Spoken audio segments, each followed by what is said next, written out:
Welcome to the Gun Channel's early lobby chat. This is Night Strike, and thanks for listening.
All right, so what are we doing tonight?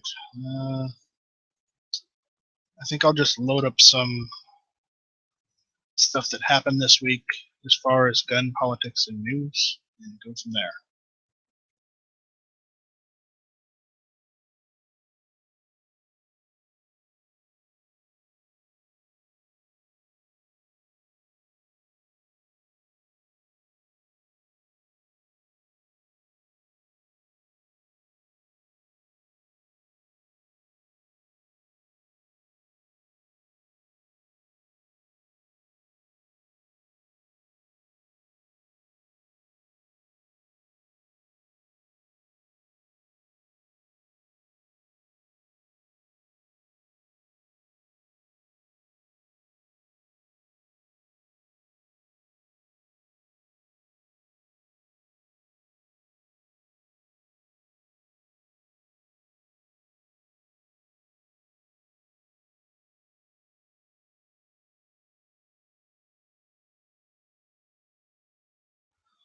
Okay, well, here's a couple things. This week, Los Angeles in California passed a mandatory gun lock law. So you're required to have a gun lock on all handguns in the city of Los Angeles under the threat. It needs to be locked in a secure container under threat of $1,000 fine. Go Los Angeles. What else happened today? This week, Democrats in the Senate introduced a no check, no sale bill for gun sales to try and take more guns away from, the honest, average working, American citizen that isn't a criminal. But hey, it's Democrats. They always want to take the guns away from the right people or the wrong people, claiming they're trying to keep it from the right people. No, that's not right. Well, that's how they think about it, I guess. They just don't want people having guns, just to be honest. They only want, the military, the police, the FBI, any facet of the government to have guns, but the people not. Wait a second. You hear that? You hear that? That's called tyranny, and it's bad, and we shouldn't have it. What else? I did mention this on Hit or Miss, but an Amish man this week was denied gun rights because, they denied him a gun because while he filled out the 4473 properly, because he had a state-issued license that did not have a photo ID on it because it's against his religion, he was denied his Second Amendment rights. But by doing so, that also denies him the amendment that pertains to the freedom of religion as well. So, good job, government. What else? I'm running out of stuff to talk about. This is bad.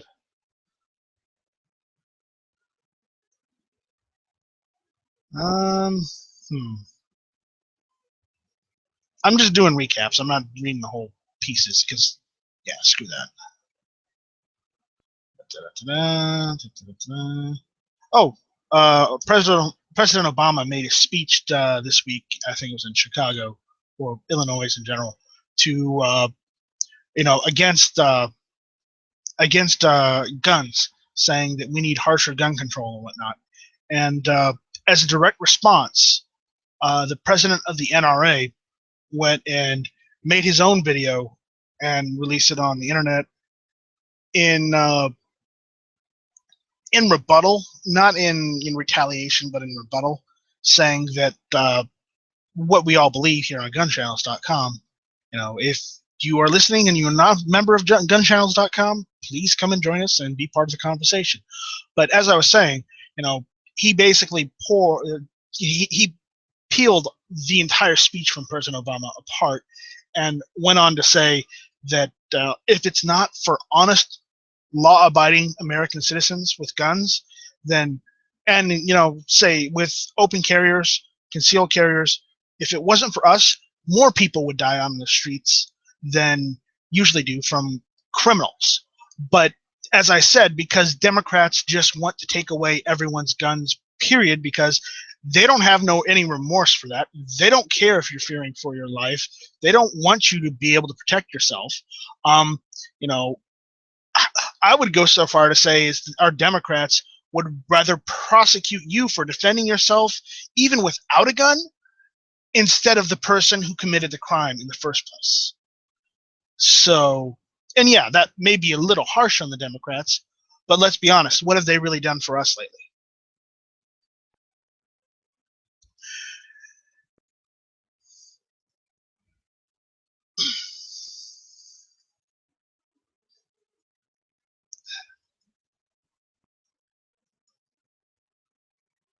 No, that is, that's just, there are no words to comment on that. I just can't. All right. Any of you guys that are listening on gun channels and would like to come in and be part of the conversation, please do so. I don't want to do this alone.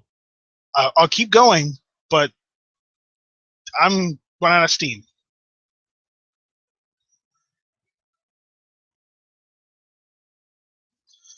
All right, let me find something else to talk about.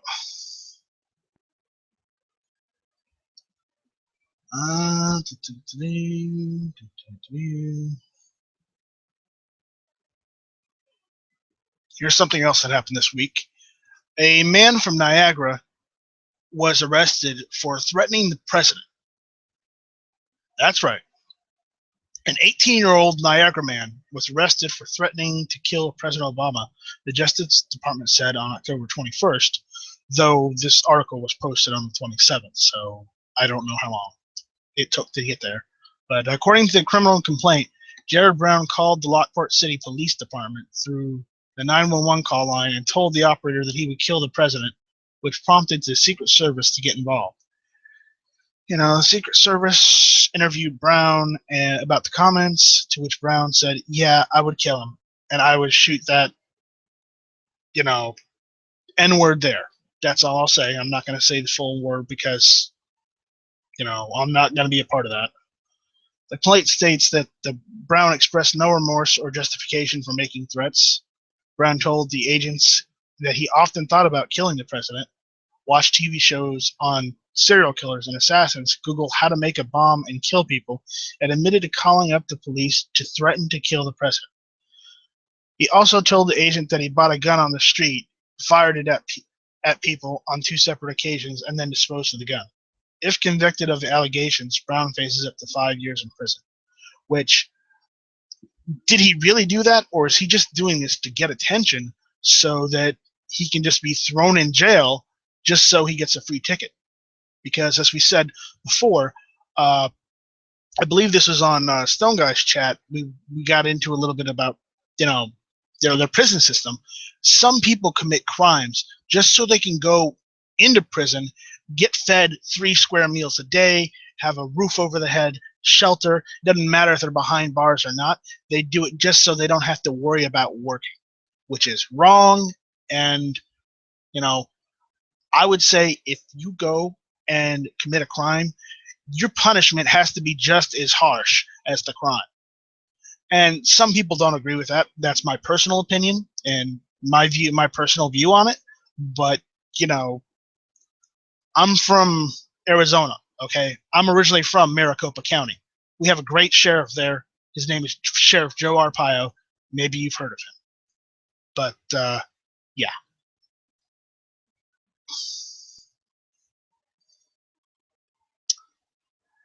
All right. Moving on.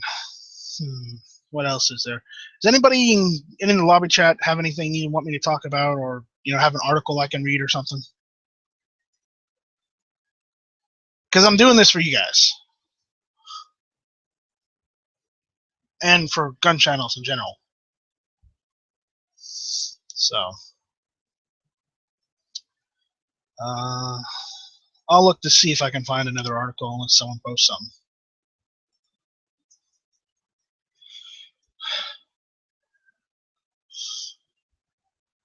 Moon, is that a question or is that a?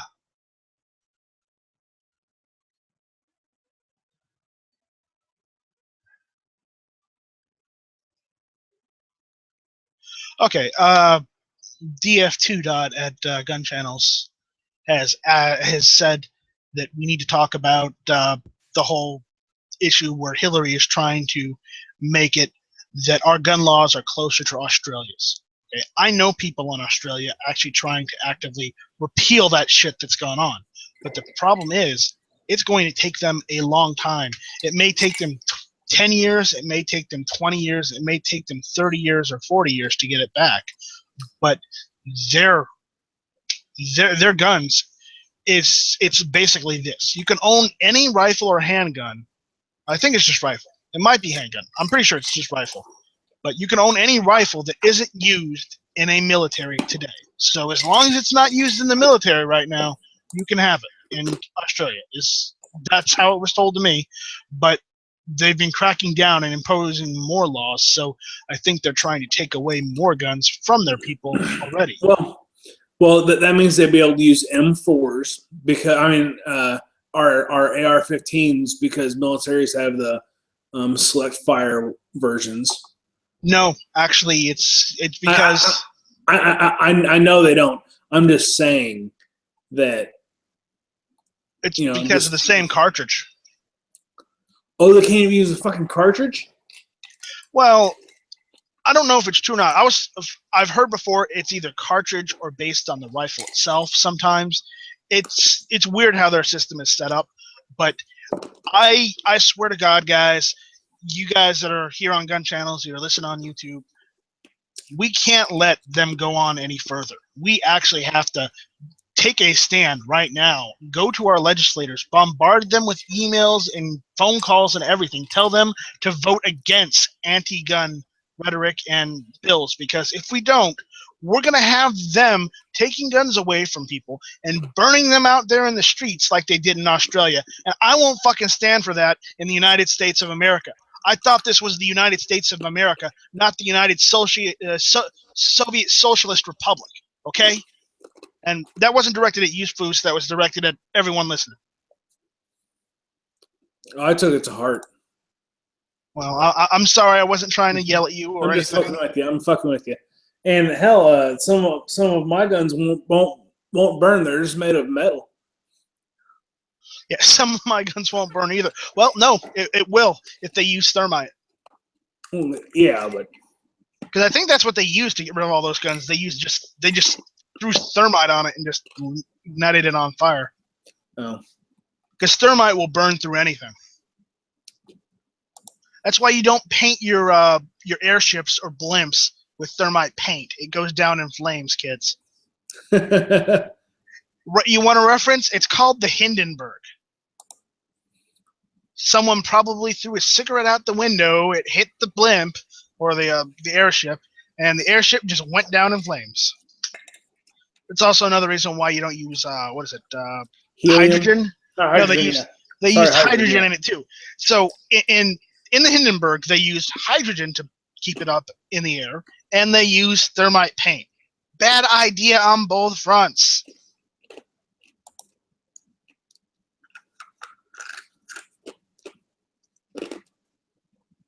So anyways, Foos, thank you for coming. If you have anything you want to talk about, please go right now. Actually, I do. Thank God. Yeah, tomorrow night, Ballistic is going to be hosting a competition chat. And Stone Guy's hoping to be there. I'm going to be there. And I contacted a competition shooter up in Kansas City area. His name's Tim Heron. He is a single stack GM Grandmaster. He's won multiple state championships, sectional championships. He is sponsored by SIG. So he's going to be in on it. It's at 8:45, 9 o'clock Central, right around that time. Okay.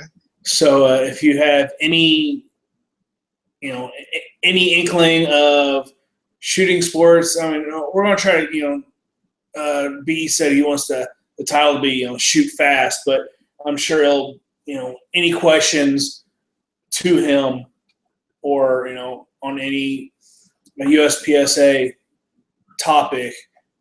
And I've known the guy for a few months, and any question I've asked, he'll go and he'll have 40-minute conversation with you. I mean, he's an awesome guy. Oh, okay. No is saying lots of fire clean because you're gonna have the jimmies. So you're gonna ask him when he's there tomorrow when you got that competition shooter guy there. Ask him if he uses fire clean. Sorry, I'm not. I'm just not. You have to. You have to do the joke. No. Yeah, but the thing is I want him to maybe, come back and possibly be a part of, this. All right. I'll ask him. So, yeah, I don't want to. Okay. Yeah, I won't. Just ask him on behalf of me, just because I'm making a joke. Yeah. I mean, we may be able to put that in there, but how's it going, Quark? Quark, you are welcome here as long as you do not turn your webcam on. Because I saw we had that the other night, and I almost gouged my eyes out with spoons. Well, were you around? That's right. What were you around here last year? Whenever he went running outside and took a picture of himself, butt ass naked. That was 2 years ago. That was 2 years ago. No, remember I joined the gun channels back in like June-ish, the website. I didn't start participating until like a month or two ago. Okay, well, he did that, and that dared me to. It was like negative 30 outside, if I remember correctly. Yeah, something crazy like that. But anyways, all right. So yeah, we're gonna be doing that tomorrow. Awesome. Though to pick his brain. If you're gonna do the whole shoot fast thing, you really should get someone on with. You should see if you can get an interview or something with Jerry Mikulek, because he's the shoot fast guy. Well, yeah, but I mean. Have you seen his videos? Yes, I have. Absolutely. But Tim is someone that I've shot a couple matches with. I've shot on his squad and talked to him. That's why I reached out to him. And he trains with Matt Hopkins, who's also another GM production guy, and he's on a Practical Pistol podcast with Ben Steger and Stoker and Matt Hopkins and stuff like that. So he's very knowledgeable. He's a dry fire fiend. He'll go into his he dry fires almost every day. I mean, he's just a phenomenal shooter. And hey, isn't that how you broke that your competition gun, by dry firing it? Yes. Because I believe we were sitting, just talking, and you were like playing with it. Well, you weren't playing with it because obviously you're not going to play with a gun, but you were dry firing it to test it or something. And you practicing. Yeah, you were practicing. Oh. And you said, "Shit, it broke." Well, actually, no, it actually broke at the range. But it broke because I dry fired so much. But I had additional springs and stuff now. But I mean, he's an awesome guy. And before he got into the shooting sports, he was actually a pretty damn good amateur rally driver. So. Awesome. All right. Well, everyone, keep on the lookout for this. Yeah, and that's gonna be tomorrow. And later on tonight, I'll mention it. Tomorrow, I'll mention. I'll try to mention it several times because I think it'd be cool if we had, a lot of questions from you guys. And it doesn't have to be USA, our USPSA affiliated. Just any questions on shooting faster and more accurate. I mean, he's an awesome guy. I would say one way to train your finger is to, train to press the button on your remote control for your TV an awful lot. That'll help. It's called finger control. I was gonna say, just put your finger over your girlfriend's cooch and start fingering her real fast. Okay. Well, then there's some of the guys out there that are married, and they've already had their fill of that. That doesn't mean they don't have another girlfriend. I don't want to get into that. We're not that one website that got hacked. Okay. Ashley Madison. Yeah, we're not Ashley Madison. Okay. I sure hope not. We would all be very ugly Ashleys. Yeah. You better hope not, Quark. We've seen what you look like. I'm quite the ladies' man. You guys are just all jealous. Yeah, spy pussies are walking around at all times. Right. He does. All right. Moon says we're getting a little X-rated, so let's tone it down again. Okay, yeah, it's a little early. It's a little early. I haven't had a beer yet tonight, so yeah. Poor baby. I'm on my 4th or 5th glass of whiskey. That explains a lot. Yeah. No, it doesn't explain anything. It just says he likes to drink it. Yeah. I'm trying to get a decent picture. Okay. So, it's this guy right here. Wait, no. Waiting for it to load. Sorry. He is kind of in this picture, but he's kind of not in this picture. Is he the one that has the whole face right there? Actually, that's his face. I'm going to definitely ask him what the story about that is, but yeah, that is actually his face. So was that a dare or something because he doesn't like getting picture taken or something?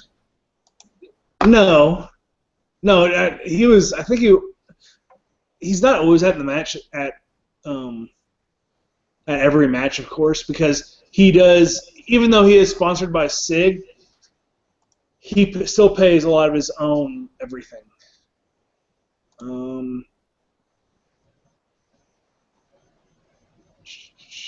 Max Michelle. I mean, this is him right there. He's a really cool guy. Shoots a SIG 1911. Okay, I mean, he is known as the 1911 guy. Okay, I love him already. And I don't mean that in the gay way. I mean that in the platonic way because, damn it, I love 1911s. Okay, this is at the Missouri USPSA Championship that I went to about a month ago. Can you see it? I better not do that on... Yeah. Well, Yeah. why don't you try using the... can you use the YouTube app in Hangouts on there? Well, I don't want to because it's broadcasting YouTube. I don't want to do it. On YouTube, and there could be privacy laws. Gotcha. Right. But I could go to Facebook. What you could do is just link people. You could just drop a link in the chat or whatever. Could. Yep. No. But these are his guns, competition guns and practice guns.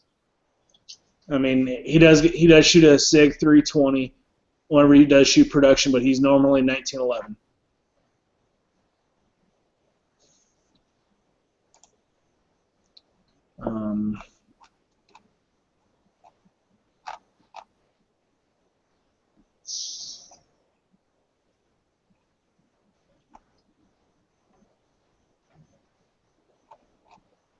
All right.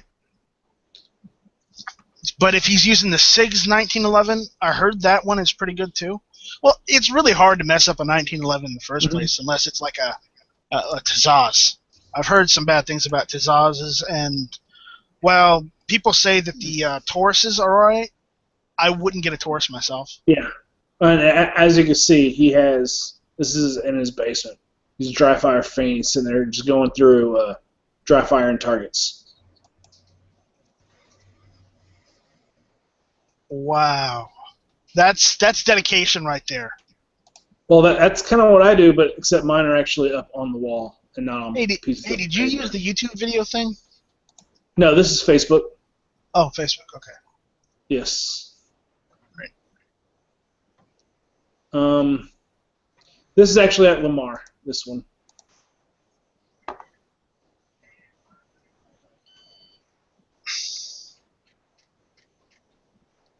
Nice.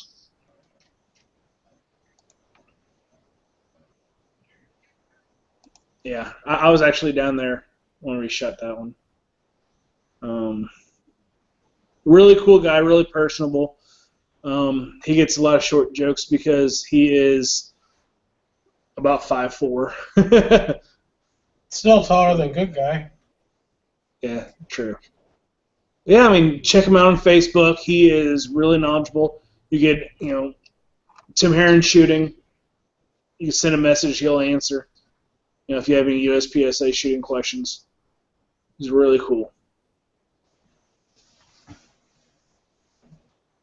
I mean, in dry fire, he ended up doing a El Presidente in under 3 seconds, which is your back is to your targets. You turn, draw 2 shots, reload 2 shots on each of your 3 targets.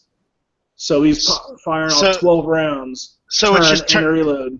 So it's turn around, fire 2 shots off, and you're fine. No, turn. No. I know what you meant. I'm just making a fight joke. But yeah, so I got you. Sorry. So come tomorrow. Come with questions. Awesome. Now, so everyone who's listening knows, when is that again, and where can we find it? It's going to be on here on Gun Channels. I'm thinking Ballistic is going to have it on the competition web channel, and we're gonna have it tomorrow night. What time?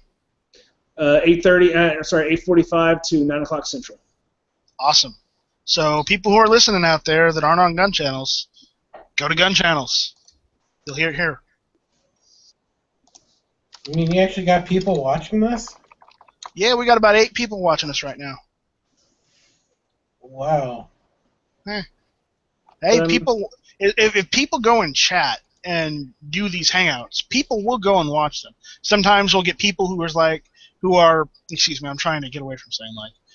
But we get people who maybe just troll hangouts to find one, that they can watch. Maybe we might get some people that are watching hangouts that are on air that are into guns or haven't been into guns and get into guns. You don't know. That's why we do these live shows. That's why we do these hangouts on air, just to get people, interested in guns and get them to Gun Channels so that we can have even better conversations. Case in point, the conversation we had with Stone Guy last night on Stone Guy's channel. It was wonderful. Yes, we got off a little bit. We got off topic just a little bit towards the endish there, but we had a great conversation. I thoroughly enjoyed it. Everyone had something to say. Everyone brought something to the table, and we need more conversations like that here at Gun Channels.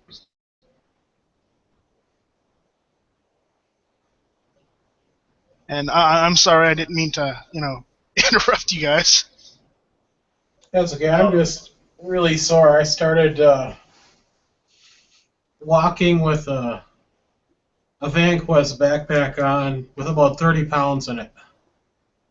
And I need to go get more liquor. Oh, please do. Yeah. That really just 2 miles on that. My back is just killing me. I got to get into better shape.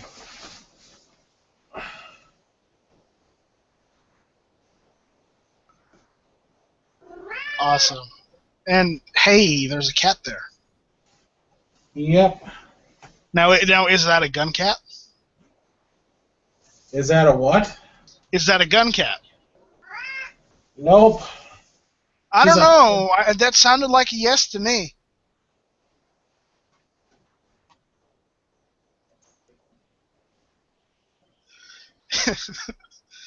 Anyways, I'm This gonna really throw sucks. I'm the. almost out of liquor. I'm going to switch to beer. Oh no. At least for tonight.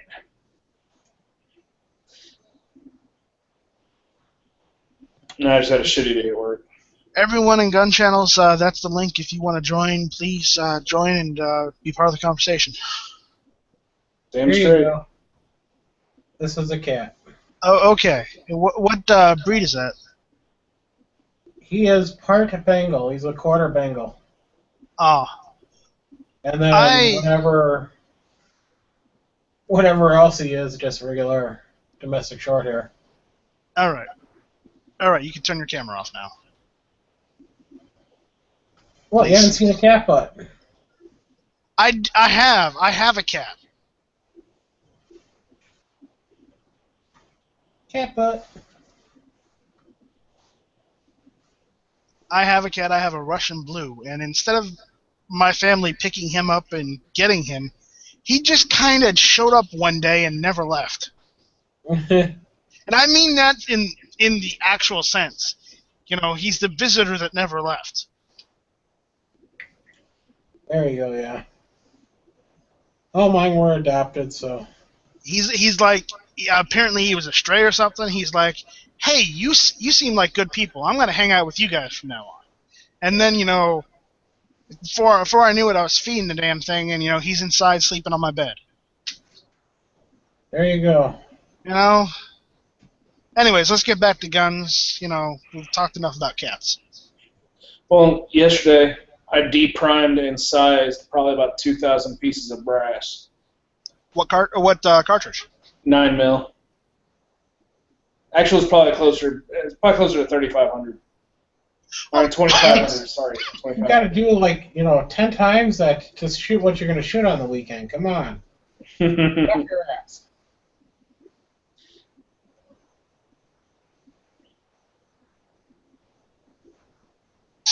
Anyways, Quark, you got anything gun related to talk about? Nope. No. You come in here. You don't come in here to talk about anything gun related. Come on. It's lobby. Just because. Talk about anything. Oh, I got some steel coming in the mail on Monday. Ooh, what kind? Let's see. Christmas gift for my sister-in-law, and then I'm getting a hanger for my gong that I could take and Hanger for your dong? gong. Oh, gong. So I could hit it with my up to 300 Win Mag or 338 Lapua if I ever get one. But you know, so I could put it out at 100 yards and beat the fuck out of it, and not have to worry about it. So yeah, I'm kind of excited.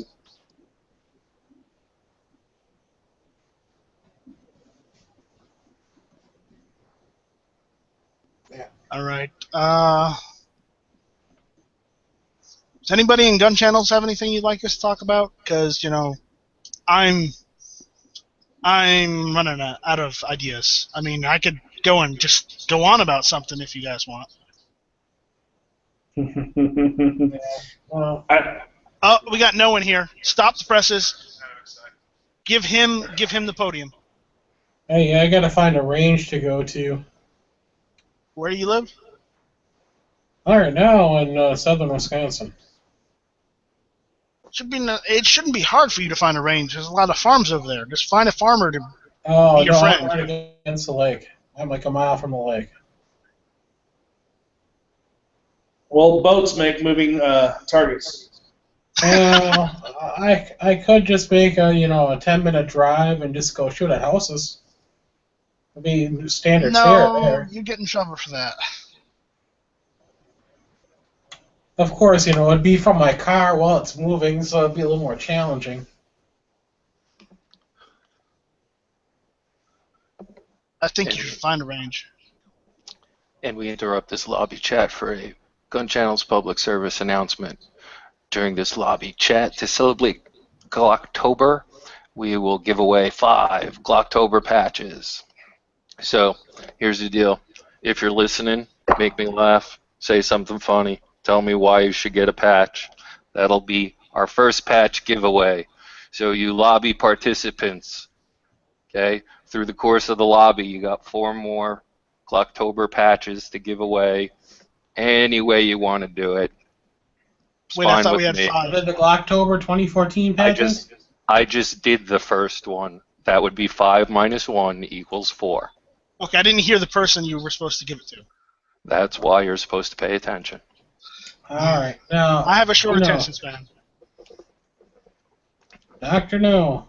Are these the 2014 patches? assume You was 15. making a new batch. Let me see if he specified which ones they are. Hold on a I second. think they're I this don't think he year's batch. said. He just said they're October patches, so I'm assuming they're the current year ones. What year is this? 2015. I don't have one yet. All right, I'm gonna go get some food. They're being so mailed I out will right be now. Back. They're mailed out yesterday, I think. Oh, so I'll be getting one? Well, if you did the Okay, Robbie. Okay, so the first one, G said we're all out of 2014s. These are 2015s, so these are the current ones. Robbie gets the first one. He wants to know what has 4 legs and an arm, a pit bull in a schoolyard. That's it. Ding ding. He wins. that's nice. He got Pitbull in there, and he got politically incorrect in there. So, Robbie, you know the score. Go to gunchannels.com/DPG for daily patch giveaway. Anybody else tonight that wins a patch is the same thing. Gunchannels.com DPG giveaway, and you can fill out the information and pick out the patch you want if you win. Okay, they're talking about right after that. Grant says that he's starting to find some 22 mini mag at Sportsman around him, and there's plenty of them on the shelf. So he's kind of asking us if the shortage is improving. Around here in Arkansas, you can't find it, and if you do, you're still paying, a premium, like 10 cents a round. And I'm seeing boxes of 50 for, $10. Yeah. So I'm not going to go over to the lobby, but what do you call a haunted wigwam? no idea. A creepy teepee. Jeez, that's lame.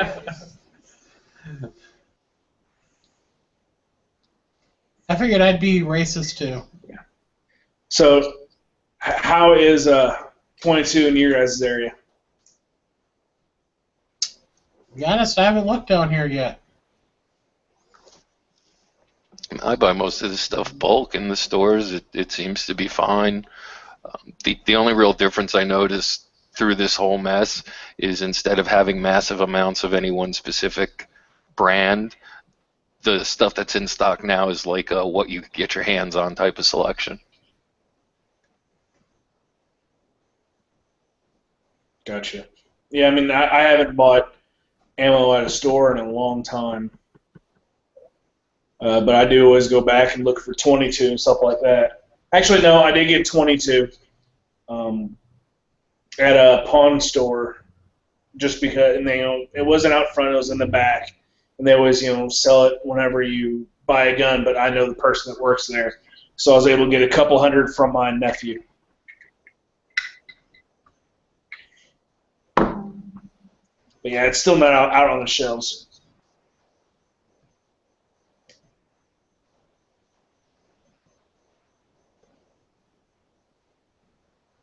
Right now, I'm looking for gun shops and gun ranges in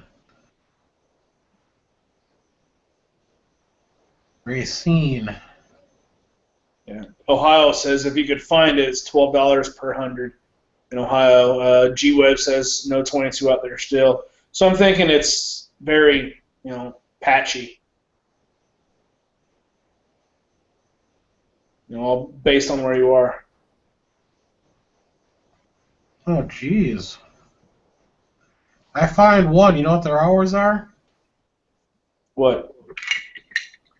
Monday through Saturday, 9 to 3. That's it? That's it. 9 to 3. How the hell do they stay in business? I don't know.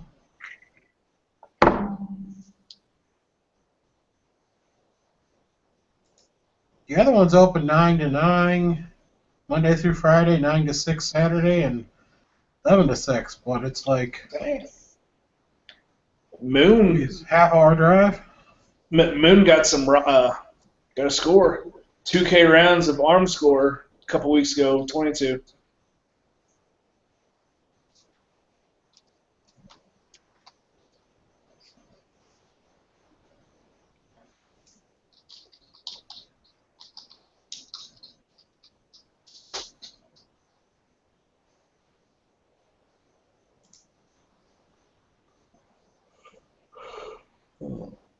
Oh, wait a second. They also have a store in Phoenix, Arizona. I wonder if G-Webs owns it.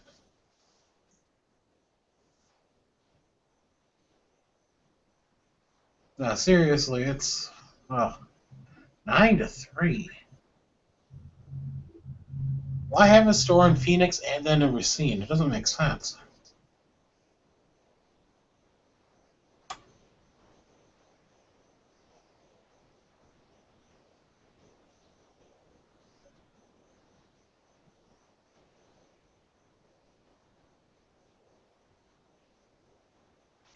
Oof. 1 year membership is $300. Ouch.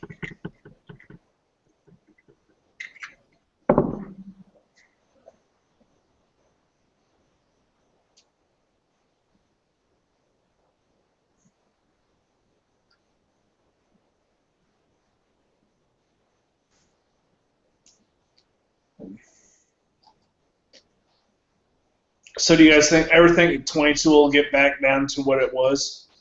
Or do you think it'll stay up about 35, 40 bucks per 500?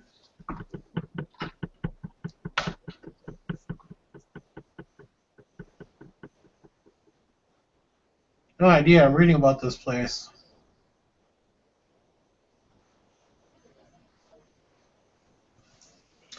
And of course, me being a dummy, I'm at the computer. I'm still looking up on my phone.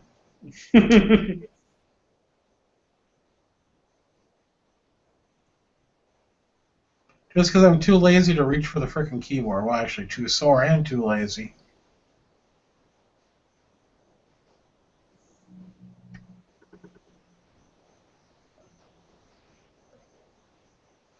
And you gotta be a member to use the range.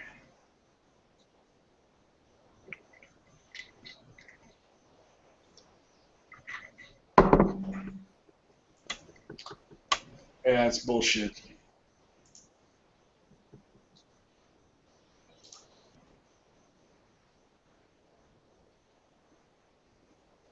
Oh, wait, never mind. They're not giving their hourly rates for individuals. They give you a great break if you want a 3-year membership at $620. Instead of 300? Yep.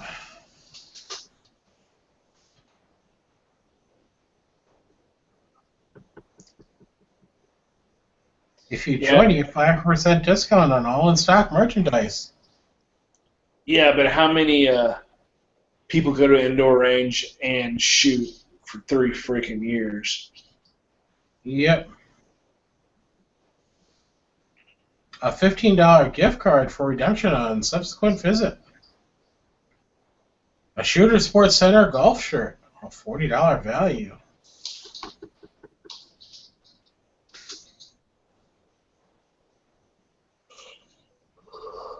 Oh boy.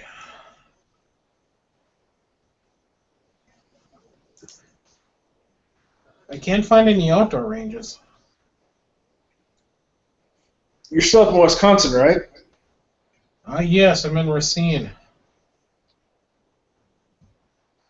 It's kind of where you can't find any ranges up there. Wisconsin, you'll see it.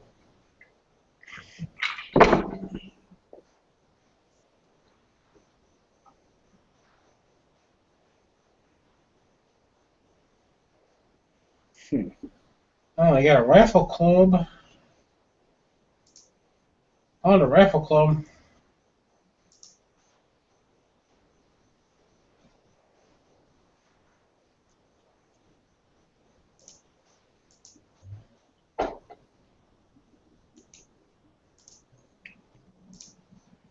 Where did you normally shoot? I went to where did I normally shoot? In Shiocton. Outdoor? Did you usually shoot outdoor? I shot outdoor.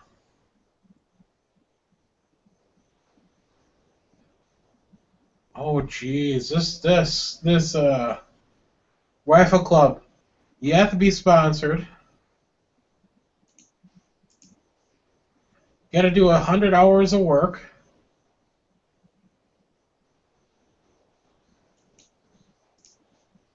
You have to do 100 hours of work before you get it, before you can get in? Yep.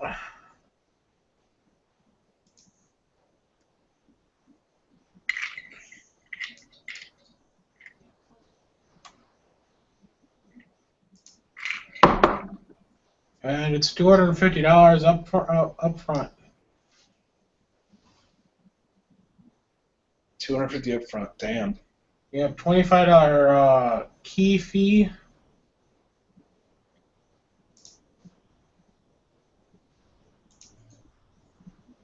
Sounds like nickel and dime me to death. Then it's $60 a year on top of everything else. So it's a one-time fee of $250, another $25, and then $60. Jeez.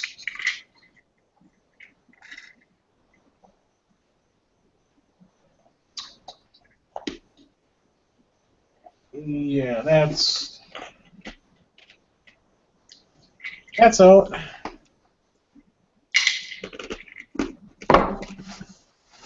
I could buy a new gun for that money.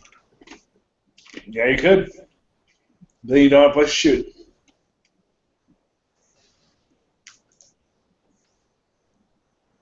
Yeah, I can find a place. As I said, 10-minute drive and shooting's happening all the time there.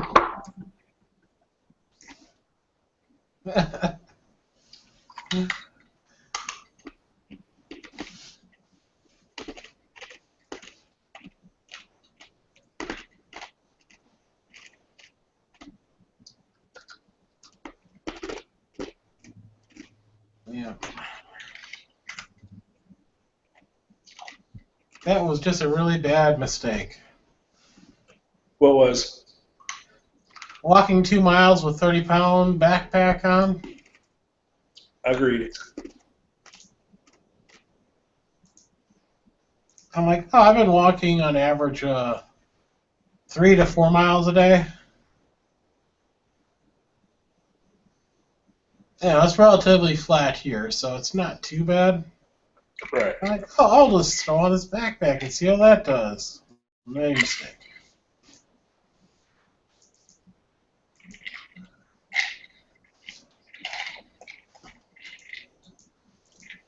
I'm just so freaking sore. And nothing to drink in the house. CDNM has a Glock mags for under $20.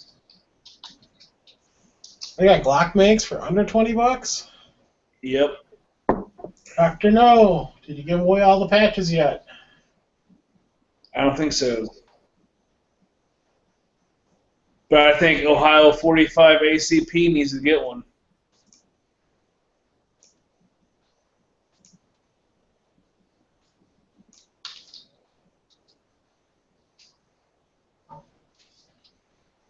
$45 ACP.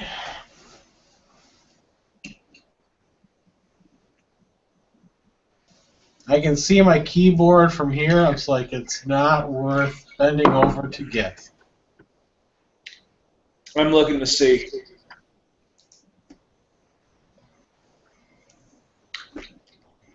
Right now, I wish I could just use a force and pick it up. They are. Hold on. Bunch of them are. Okay. And Glock remember, 17. $15 shipping. Glock 17, 10-round mags. 2 load of print call. Glock 17, 17-round mags. Glock 19, 10-round mags. Glock 19, 15-round mags. Glock 20 SF. 21, 22, 20.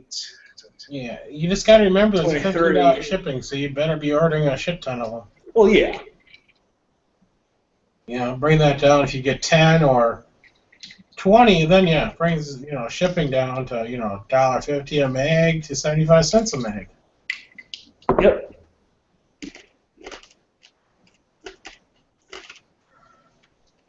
Back to Walking War Robots.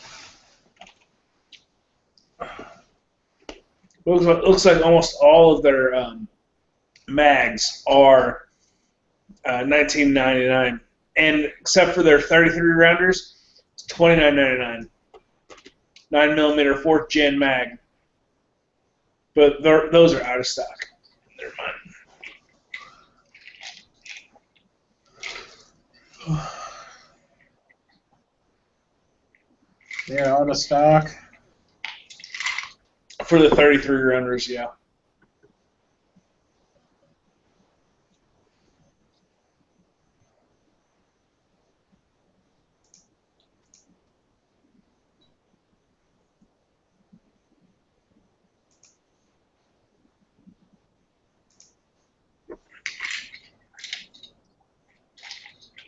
Well, sadly, October only has one more day left. Yep. And I managed to miss almost all of Glocktober. What do you mean? Like, this is my second chat that hasn't been on a Monday night this month. Oh, gotcha.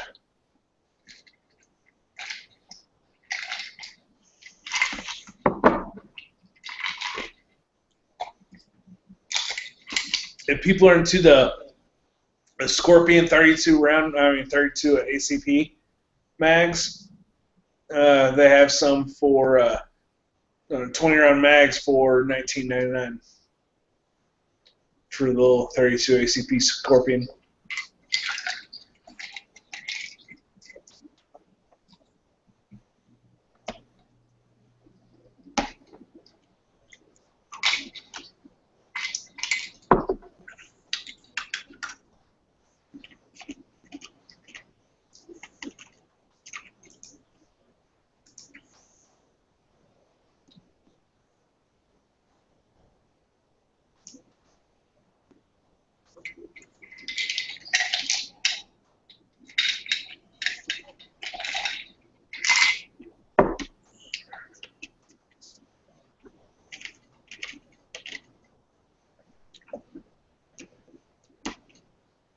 More and more, I'm trying to stand up to my freaking giant shotgun at point blank range.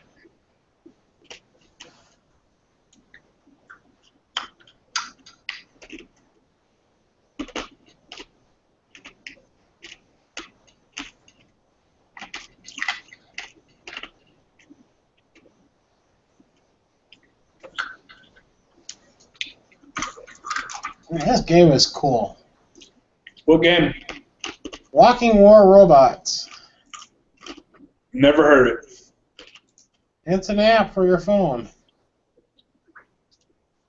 It's basically 6-on-6. And you're in mechs, and you get to walk around different battlefields and kill each other. With different weapons. Right on. Like a minigun. Or I was a giant playing. shotgun. Or missiles. I was playing World of Warships earlier. World of Warships? Yeah. Is that Steam? No. Can't remember who makes it, but it's a free game. It's you sail around in what was it, early teens all the way up through World War II warships and battle the shit out of each other. It's pretty fun. I like it. All right, I'm back. I had to get some food. Oh, everybody got to miss me stripping? Oh, Oh. thank the Lord. I'd like to keep the food that's in my stomach already, all right? Too late.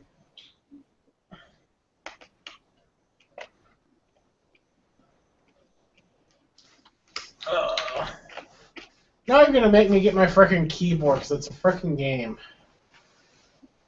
Damn you, foos. This hurts. Oh. I feel like I'm 80 years old.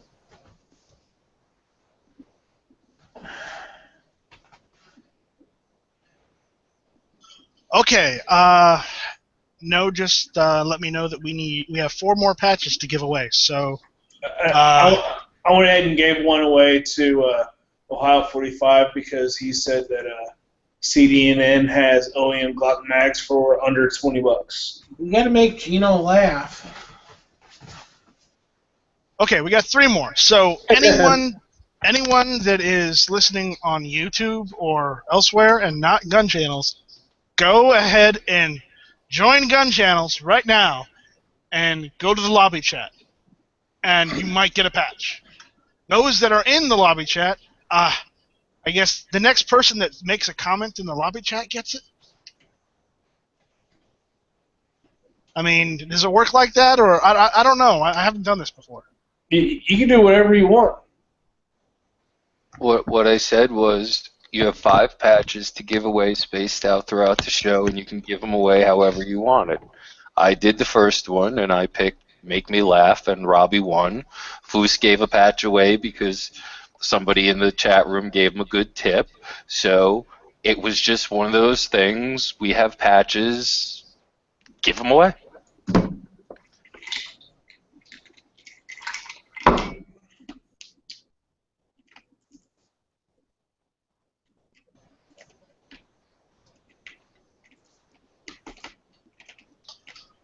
I can get really sick here too. How many patches will it take to get Quark to strip on his webcam? Not after I just ate, please. Do me that favor. Don't let him do it. Not tonight. Glad I'm not looking at the chat. Okay. People who are listening on Gun Channels are in the lobby chat. Hopefully that's a bunch of you. That's a good question to have them answer for, the one of the patches, because I want to do like a trivia, a trivia type question, gun related. Then I would say a good question is one that you know the right answer to. That is a good question. It's a very good comment.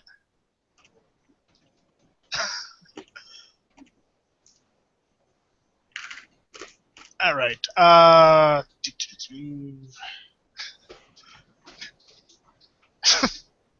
No, I can't do that one. That one's too easy. I was going to say, okay, the first person that tells me when the 1911 was made gets a patch. 1911. Wait. What's Who is buried 1911? in Grant's tomb? No.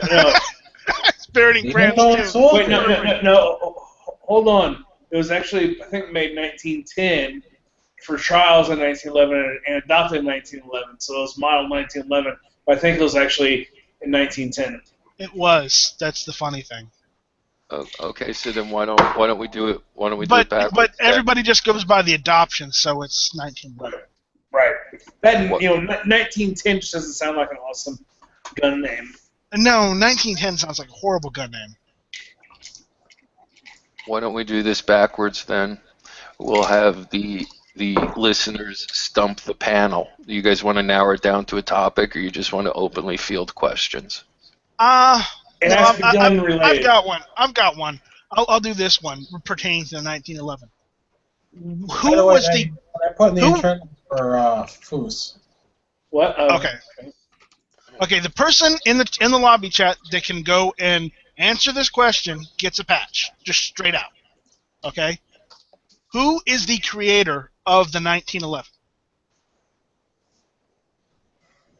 Browning. Shush! Don't give them the answer. That's like if you don't Greatest know. man ever. Dude, that's worse than who's buried in Grant's tomb for gun channels. All right. Okay. Okay, You know what? No, I just if will you say think Bob. it's so I'm just bad, gonna say you this: come up with it. Bob worships the guy. Well, if you want to, you could say, what model of lever action did John Browning create?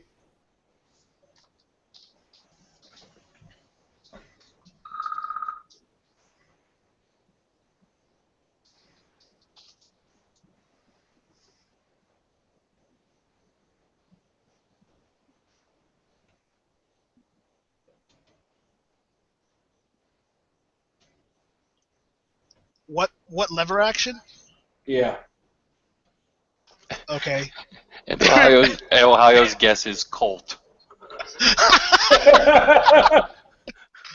Somebody get that man a seat on Jeopardy. Well, that was after he said G19. Cowboy. All right. Well, remember we are on a delay, so. Foos, could you do me a favor and tell me that the answer is in the Hangouts chat?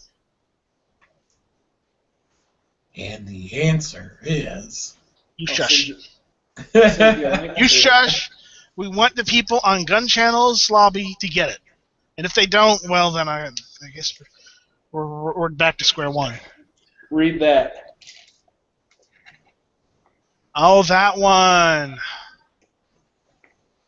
You didn't know that? You're a dummy. Shut up, Quark.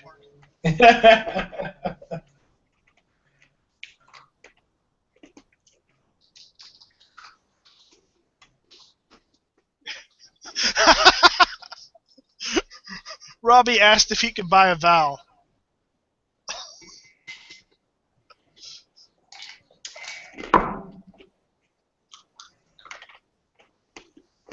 Yeah. The question is, what lever action did Browning make?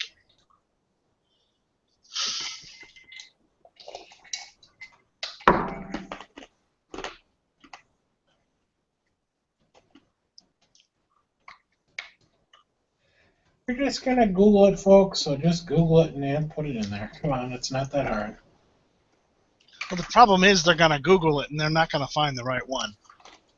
No, that is the right one. I googled it. Oh, yeah, yours is the right one, but somebody might look up forgotten weapons and see the harmonica rifle his father made. True. Oh, that would have been a good one. No, we didn't. We're not gonna do that. No. That would I mean, be cool.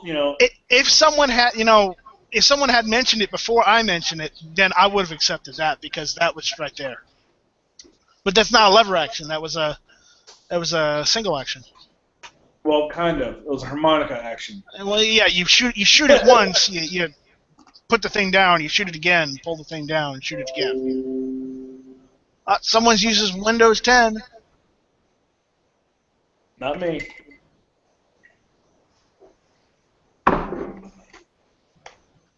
Okay, no one has any idea or clue. So should we tell them? If you want. Okay. It was a Winchester rifle. Rich, you're close, but wrong year. It's not the 94.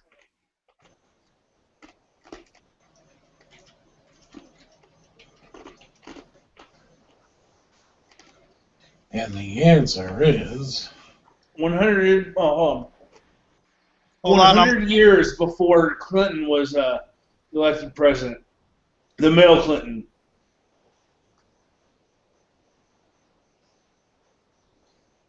the one that loves secretaries. Giggity.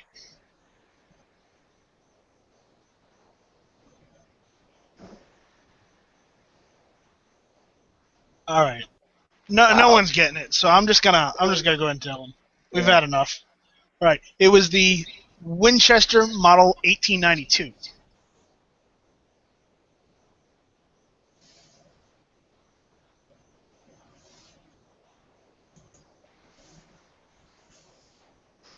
Perhaps I overestimated the crowd with my "Who is buried in Grant's tomb" comment. No, you said that's just like who's buried in Grant's tomb. It's Grant that's buried in Grant's tomb. No, it's Abraham Lincoln is. Oh, that's right. They pulled him out of his tomb and put him in Grant's. Yeah. Right. They just want to fuck everyone over and switch their bodies.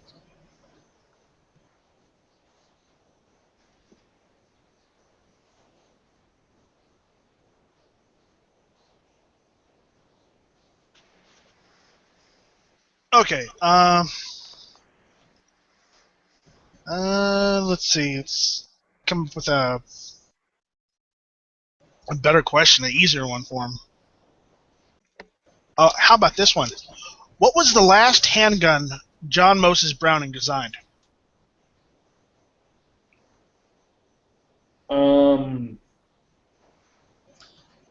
Last one he had a part in, or actually fully. The last one he designed and had a part in. Everyone should know this one. Yep. Because I know exactly who loves this gun.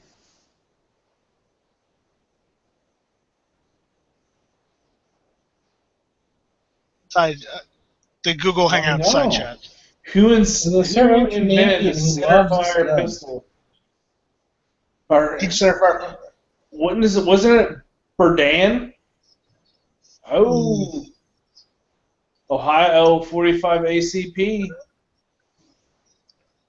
Got another one. Well, he didn't spell it right. Are we gonna give it to him? And Jeopardy spelling count, so he's gone. It does count. So, Ohio, are you gonna come up with the right spelling?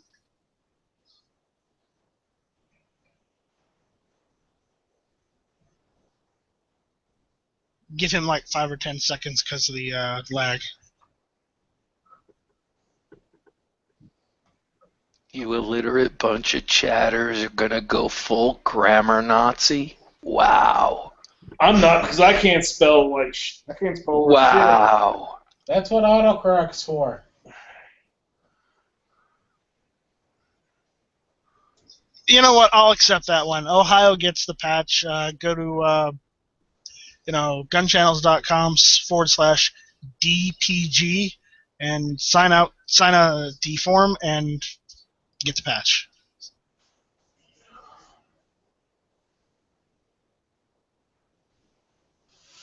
Oh.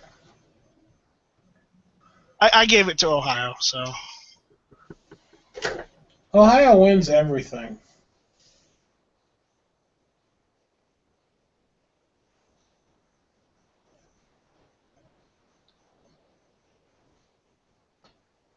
No, that's what you should say. You say in the Hangouts chat because then it's funnier.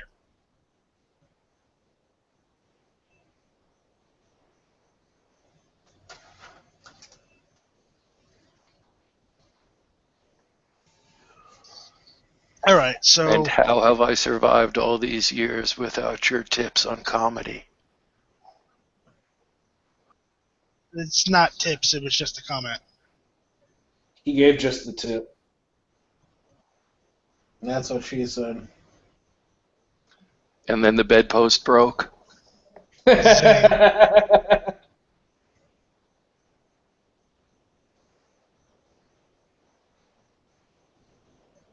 Next time, use protection. Or a thicker bedpost.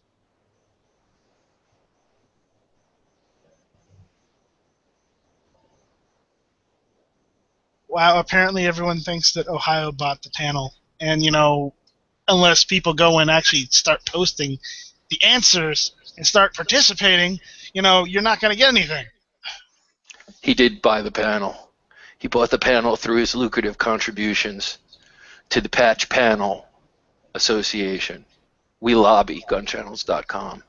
We solicit patches on your behalf. We rig elections. We are the beast.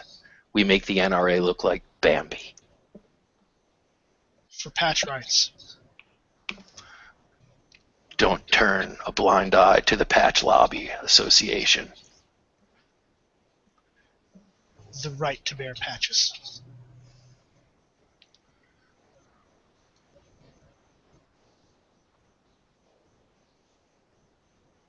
Okay, Yoder wants us to ask a question an old man would know. So, no, you're older than me. Go ahead.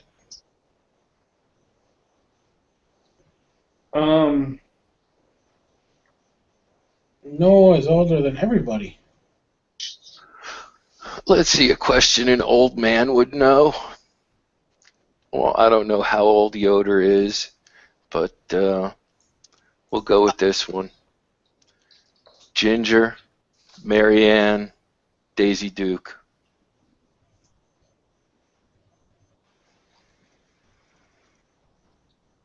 Oh, jeez.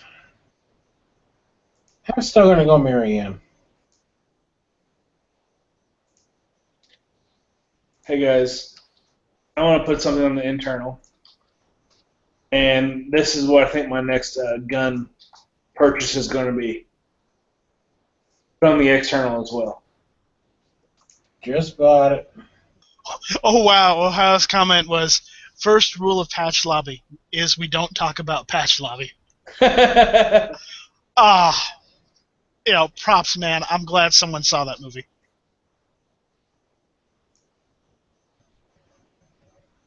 Hey, no, is my response in there in the Hangouts, is that the right one? What? Gilligan's Island? Yeah, is that it? Well, Ginger and Marianne are from Gilligan's Island. Daisy Dukes is obviously from Dukes of Hazzard. It was just a reference to, as kids, that was the schoolyard argument that we used to have all the time. For years and years and years, it was Ginger or Marianne, and then all of a sudden, bam, Daisy Duke comes on, and it was like it's like all you guys crying for that magical third political party. So, quick question, guys, and people out in the lobby too. It's totally different. Flintlock or percussion cap for a muzzleloader? Percussion cap. Percussion? Percussion. More reliable. I know, but it's for a fun gun. Percussion cap, you'll have much easier time getting it to fire. If you just want something for fun that's going to, really tax you, then go ahead and get yourself a flintlock. Get that nice, huge delay. Well, I'm looking at these kits. There's a 50 cal Kentucky rifle kit for $319.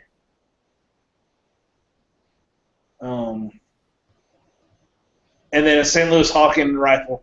That's probably what I would end up getting for $374. I don't know. I was talking to Sean last night, and when I can, I'm going to get one of the reproduction Lamont pistols. Oh. Ooh, that'd be cool. Mostly because the cap and ball, and I'm going to get the percussion one because, one, the ATF doesn't specify it as a firearm, at least a modern one. Right. Two, it comes with the shotgun barrel. Right in the middle. Click on the last one. It's a Crockett rifle and 32 cal. Ooh, 32 cal. It's a Crockett rifle. I would choose that over the Kentucky. Just preference. That's $440 though.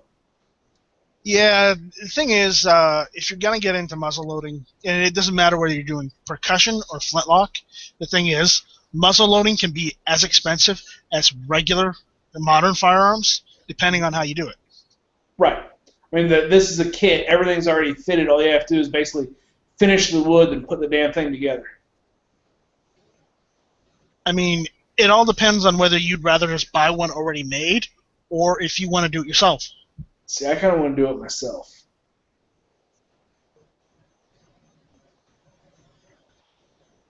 But, there's a St. Louis Hawken rifle. Because I'm from an hour south of St. Louis, that wouldn't be that bad. That'd be fun. And that's for $374, so you're saving what, $60?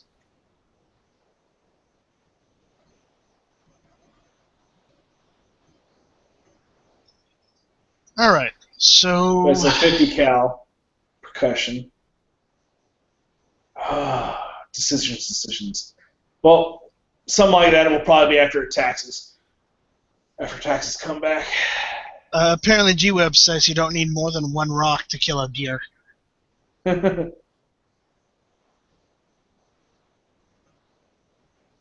No Grand says rocks. no rocks bigger than half an inch. Carry one rock cocked and locked. No flint incendiary rocks, only limestone. No, I just hope you're not using that rock to make stone soup.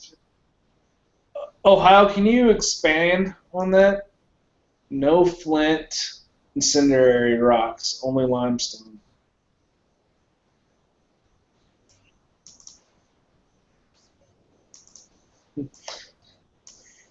Double stack 30-round reloads for black powder. Double sock. Oh.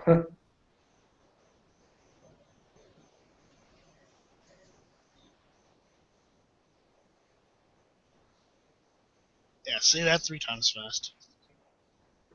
Yeah. I'm not going to. All right. Yeah,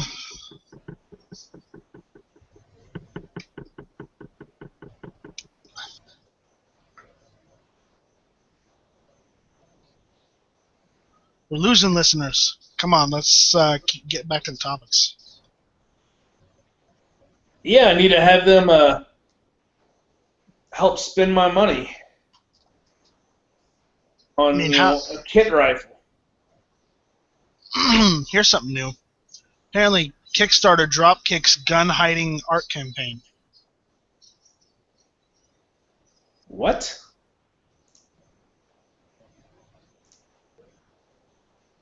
Here, I'll link it in the chat here, and I'll link in the chat out there. And there's Sean. Howdy. How's it going, Sean? Well, who else got screwed over by a state court of appeals today? Ooh. Not me. Well, apparently the right to bear arms inside the home does not count if your home is owned by a university. What?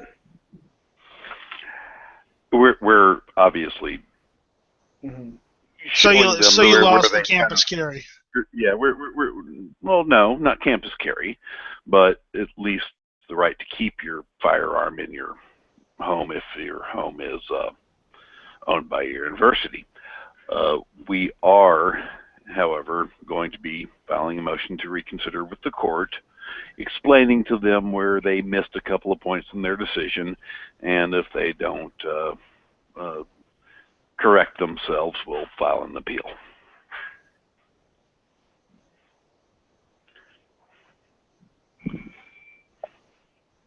So, yeah, that sucks. Any good news today? Yeah, actually, the same decision also told people that if we file a lawsuit against you, you do not get sovereign immunity. We've had a few cases where they've tried this whole sovereign immunity game, saying, hey, we're government employees, we get sovereign immunity, you can't sue us. Yeah, the court struck that down. Well, it doesn't matter if what you do. If you're working for the government and if you're in the limelight, you are liable. Unfortunately, sovereign immunity gets in the way of that quite often. I realize that. Which is why we had to make that a pretty core component of the lawsuit, which at least we won that part of it.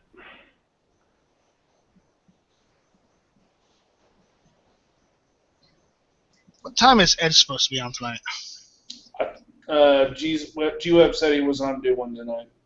Yeah, he's usually on 11. All right, so as soon as we get done with this, I think I'm gonna start lobbying for a panel so I can actually start talking about shit. Because there are a couple things I want to go over. But I don't want to do that in the lobby chat. I want to actually have a conversation. Well, we can do that here. No, I don't want to do it here. That's just it. I'll tell you how you are. Hey, I talked about the most important thing that happened to the Second Amendment in the United States today. In Florida. But no, in the United States today. Oh, in the United States. So that was a Supreme Court. I mean, this was a Florida appellate court case, but it was a question that is relevant in all 50 states on a core Second Amendment issue. Hey, Sean, what was the basis they determined university? Like, what was the wordage? Can it just be something that later on they'd say universities and Dunkin' Donuts? Basically, they said that Heller said that there are long-standing, nothing shall cast doubt on long-standing prohibitions on keeping of arms in these certain places, including schools and government buildings. And therefore, we're not even going to analyze it. The Supreme Court said schools and government buildings, so obviously university housing is part of the school. Yeah, but it's also residents. Right, and they missed a bunch of points, and we're going to be continuing the fight. Yeah, that's just like, hey, if I have a rental house, I'm going to say, no, you can't carry. It's bullshit. Yeah, and we actually pointed that out with the Wilmington, Delaware Housing Authority case. And the court answered that by saying, well, that's really a fairness thing between public housing and university housing, and that should be brought to the legislature. What they completely ignored was the fact that it's actually an equal protection argument.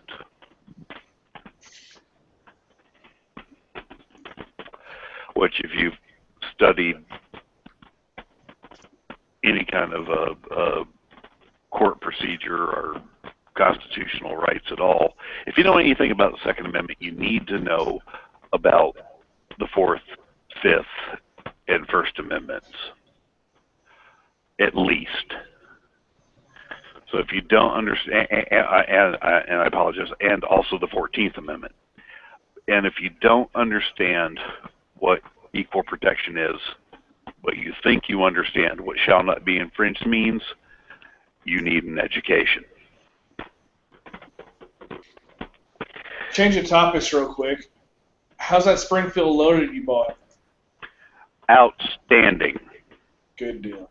Put a set of VZ grips on it. I had Dave Galloway from Little Bear Custom Holsters made me a rig made out of alligator and two types of shark for just an outstanding holster, and he made me a matching alligator belt. And that thing runs like a scalded dog. I do have a set of TrueGlow TFX sights that are going to be going on it soon for me to. I love the TFX sights on all my plastic guns. We're going to see if I like it on a real gun. Right on. Unfortunately, I just don't trust myself with a set of punches to put the sights on a 1911 at home, so I need to bring it somewhere to get the sights put in. I have steel fronces. I don't have any brass punches, and my sight pusher won't work on a 1911. Gotcha. Yeah, I'm thinking about especially for that front sight.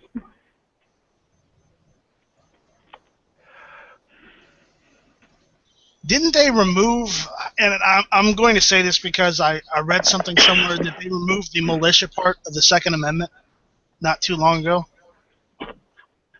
Well, in 2008, they said that the militia clause of the Second Amendment stated a purpose for the right to bear arms, but not the only purpose for the right to bear arms, and that the people, which includes the individual, has a right not tied to militia service. However, the militia is still in this country all able-bodied men between the ages of 17 and 45.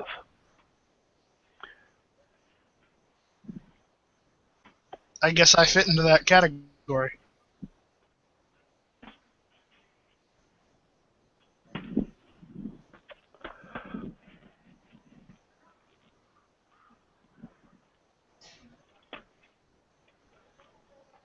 Huh.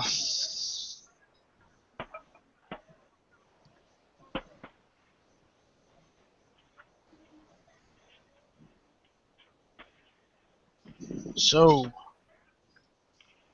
what, anything else new? Or does anybody, do you have anything they want to talk about, like a new gun or something? Put a new rail on one of my ARs today. Midwest Industries, or not today, yesterday. Midwest Industries M-Lock lightweight rail. Put a 15-inch rail on a gun that weighed the exact same as the 12-inch M-Lock rail, or Midwest Industries slimline rail that it replaced. It's pretty darn sweet. Now, is that a drop-in rail or is that a free flow? Free flow. No, it's free float. Okay. Because I only use drop-ins because it's easier for me and less hassle. I don't have a it's a personal opinion. I do not have a single preference. AR that has an A2 style front sight. See, all of my ARs have, A2 front sights. So, I keep the free float because I don't feel like taking them apart again. Once I put the upper together, I don't want to mess with it unless I absolutely have to.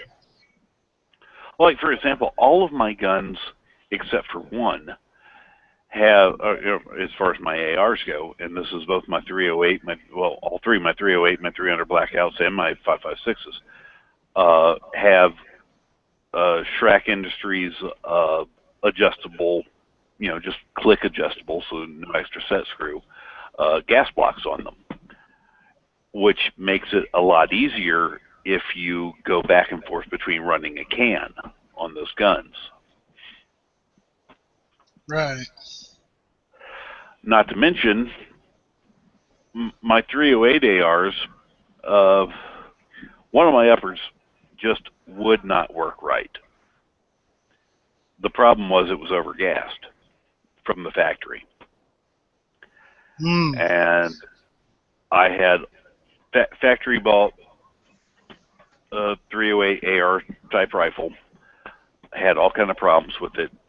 Sent it back to them multiple times, and they finally got me an upper that worked. And they accidentally, I had an 18-inch barrel. They accidentally sent me a 16-inch barrel on one of the iterations of them trying to make this thing work. And I told them, you know what, I can send you back the 16-inch upper, and the 16-inch upper still doesn't work right. It's still overgassed. But I'll tell you what, I'll make you a deal. you guys just divest yourself from the upper. I'll keep it. I'll fix it. Give me a good price, and they gave me an exceptionally good price. So I went ahead and kept the extra upper. I put that adjustable gas block on it, and that thing has been rock solid ever since. Awesome. I want to get your opinion. Problem is, on it's a $100 gas block as opposed to the standard $15 gas block. Hey Sean, Right. if you're ever looking for an outstanding adjustable, SLR Rifle works.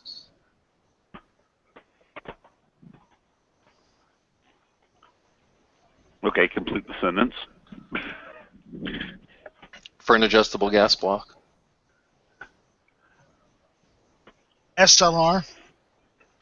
Yeah, SLR Rifle works. The reason I like the Strack Ordnance is because they are, it's not Strack Rifle, it's Strack Ordnance. There's no set screw. It's a click adjustable. And I think they were the first one on the market with that one. Now, if somebody else has a better one, I want to hear about it. This is a click adjustable. It's done with a set screw kind of arrangement, but the thing I like about it is you don't have to push any buttons or anything, and the click is built in, so it has literally not shot out of adjustment yet for me. The ones with the set screws, I've had them back out and loosen up. A couple of them, they're just too big a pain to adjust. But since I've tried these, I haven't had the need for anything else. Little side set screws, because inevitably you stick it inside your free float rail, and there's a chunk of rail right where you need to get to adjust to set that screw. No matter how many times you measure it before. Well, the barrel is so long, the gas block has to be in an exact position, and your rail is so long. It just turns out to being it is what it is. With these, the SLR is front adjustable. Front. They give you a really long Allen key, and you just go click, click, click to the point that you like it. Okay, I want to get you guys' opinions on something.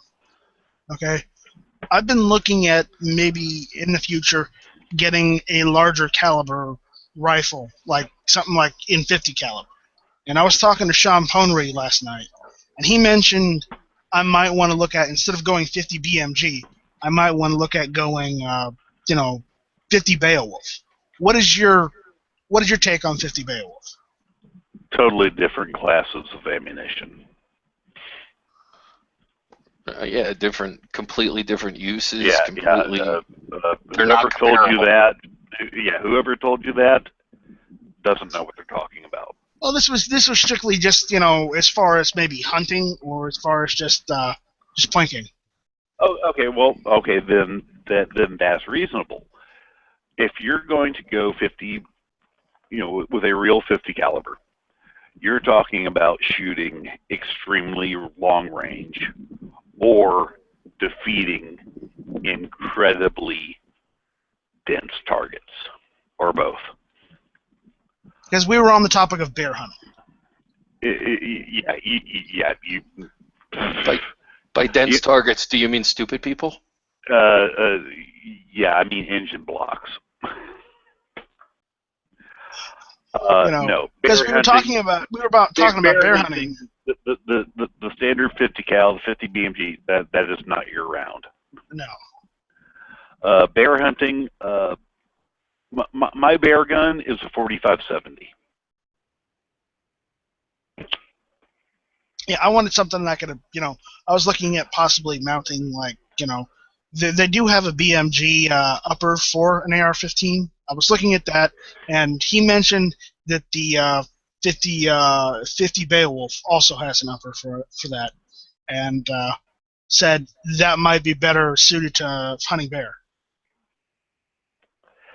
Yeah, I mean, look, these are all kind of wildcat rounds that we're talking,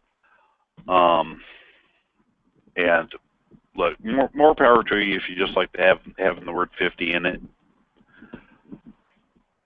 But especially on an AR platform, there are much better options. I mean, the highest caliber gun I have is the 7.62 by 39. Now, You know what? The difference between a 7.62 by 39, you know, a Russian 7.62, and a 308 is night and day. A Russian 7.62 is a 200-yard gun, in my opinion. well, then this is probably a 100-yard gun because it's a Chinese armory one. A well set up, my 308, I have accurately hit repeatedly out to 1,200 yards. I don't get to 1,200 yards that often because it's just hard to find that anywhere to shoot that far in Florida. But I've gotten to stretch it out that far enough times to be comfortable with it. I also know that a 308, that asking 1,200 yards of the 308 is a lot. The military says it's an 800-yard gun. I've been able to extend that by 50%.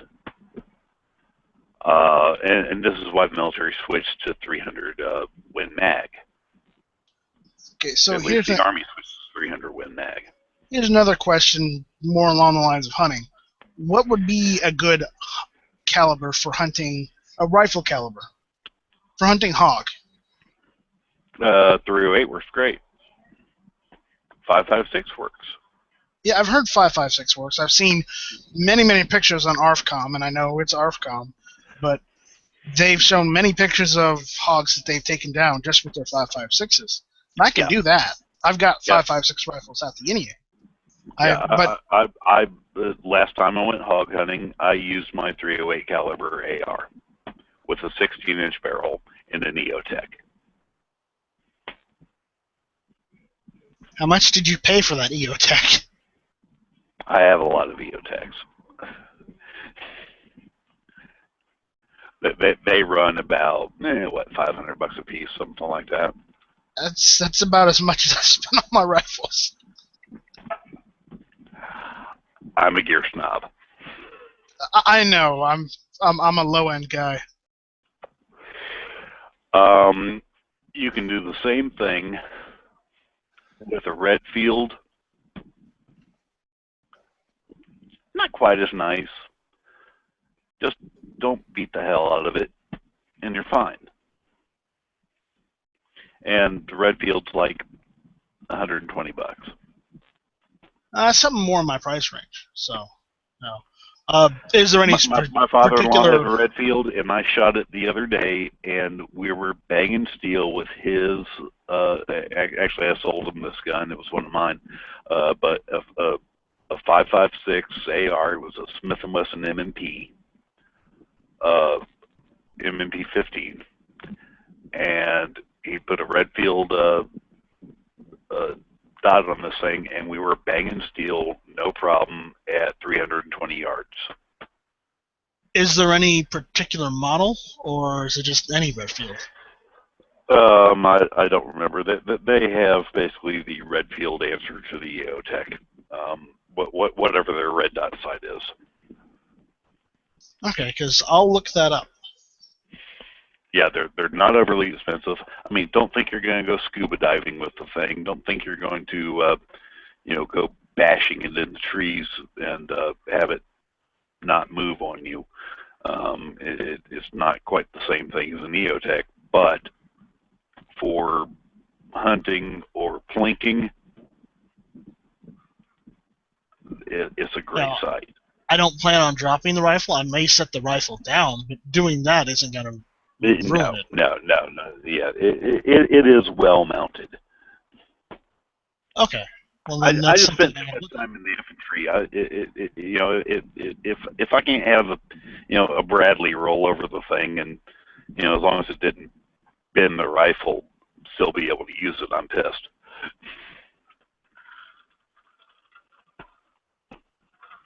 Awesome.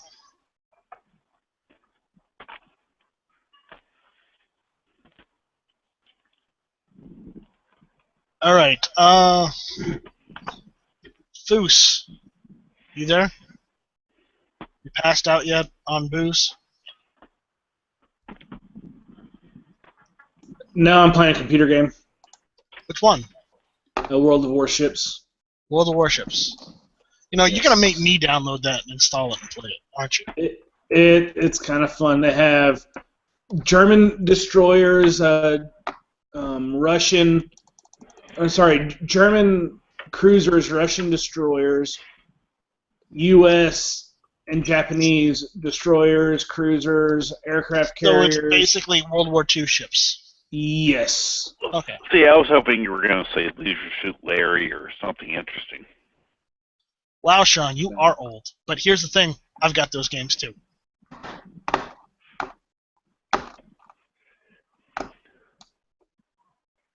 You know, they redid the not too long ago. They redid Leisure Suit Larry 1. They just Oh, that's just scary. They just gave it a complete overhaul. Let's not have modern graphics on Leisure Suit Larry, because then it gets weird. What's better than that the 3D one they made 4 or 5 years ago? It might even be further back than that, but they made a couple. They made 2 3D Leisure Suit Larry games. They weren't very good. God. I mean, I love pixelated graphics, but sometimes the pixelation doesn't correlate with the 3D triangles. Well, Leisure Suit Larry was, pixelated boobs. It was kind of funny. You know, it was good. It was good for what it was. I was more of a Space Quest guy myself. Also made by the same company. Hey, I was addicted to Pitfall. Dude, Pitfall kicked ass. I have the Pitfall that they made for the PC. It was Pitfall: The Mayan Adventure. Dude, the first Pitfall I ever played was for Atari. Yeah, I know there's the Atari one, but I got the one for the PC too. Gotcha. Okay, because back in the late '90s, they made not a remake, but in the same style, and it called the Pitfall: The Mayan Adventure, I think it was called. Anyways, it was pretty good.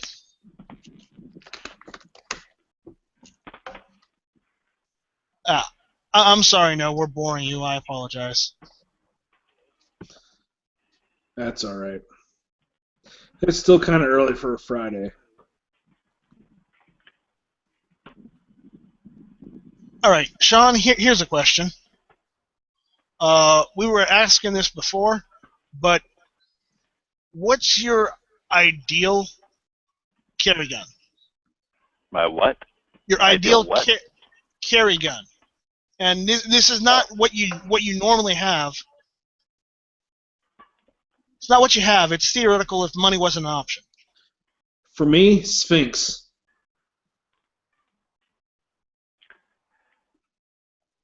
I've got so many caveats to that, because it depends on time, place, and circumstance. It depends on what am I doing, how am I dressed, and do I need to conceal it or not? Okay, say you're taking friends or family out Why to I've dinner. got a lot of handguns. Well, maybe not a lot, but that's why I've got a number of different type of handguns. Do you have as many as Yankee? No. I don't think anybody has as many as Yankee. Probably not. No, I only have 8 or 9. I'd have to sit down and figure it out. But all but 2 of them are different categories of gun, so that I can pick the gun that suits what I'm doing today. So there's not one you would just choose over others? No, not really. It just depends on what's today's activity. If today's activity is going to the mall, that is far different from today's activity as I'm going on a day hike out in the woods. And that dictates two different guns. All right. Foos, same question. Sphinx. Sphinx. Mm-hmm. Awesome. Is No still here, or is he AFK? I'm here. Okay, No. Do you know what the question is? Yes. Okay, what would you say? There's no such gun. There's no such answer. I'm with the big guy. And I mean, look, I have an FNS Tactical 45 complete with red dot, and I have an NAA 22 Magnum. And you have to see him rock that FNS in a thong on a beach in Florida. I'm not going to say that hasn't happened. Well, it's Florida. Nor am I going to say that it has. What are you, a politician? Have you not seen what Florida Carry does? Yes, I'm a You're not politician. supposed to answer that one. We all know. I'm not a very good politician, apparently. But this is why I don't run for office, for any kind of office. I just lobby. But, I mean, look, there are days where you need the mouse gun. I need the deep concealment gun, and I'm carrying my little 22 Magnum NAA pocket revolver in the holster grip, and there's no way any way it's going to see it because it's no bigger than my keys. But on the beach, we don't need a mouse gun. We need the Anaconda. And there are other I will go out That's good. rocking shorts and a T-shirt, but I'm carrying a Smith & Wesson 686 4-inch barrel 357 Magnum. Or I might be carrying the FNS complete with red dot. Compensated for her pleasure. Yes. Okay.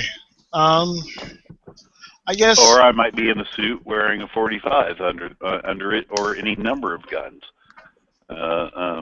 You know, let's see. I've got. I prefer big bullets. Personal preference. You like So 9 mil? Then you know, more power to you.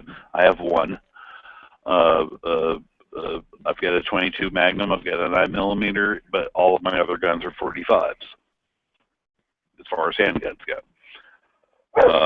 I've got everything from a XDS,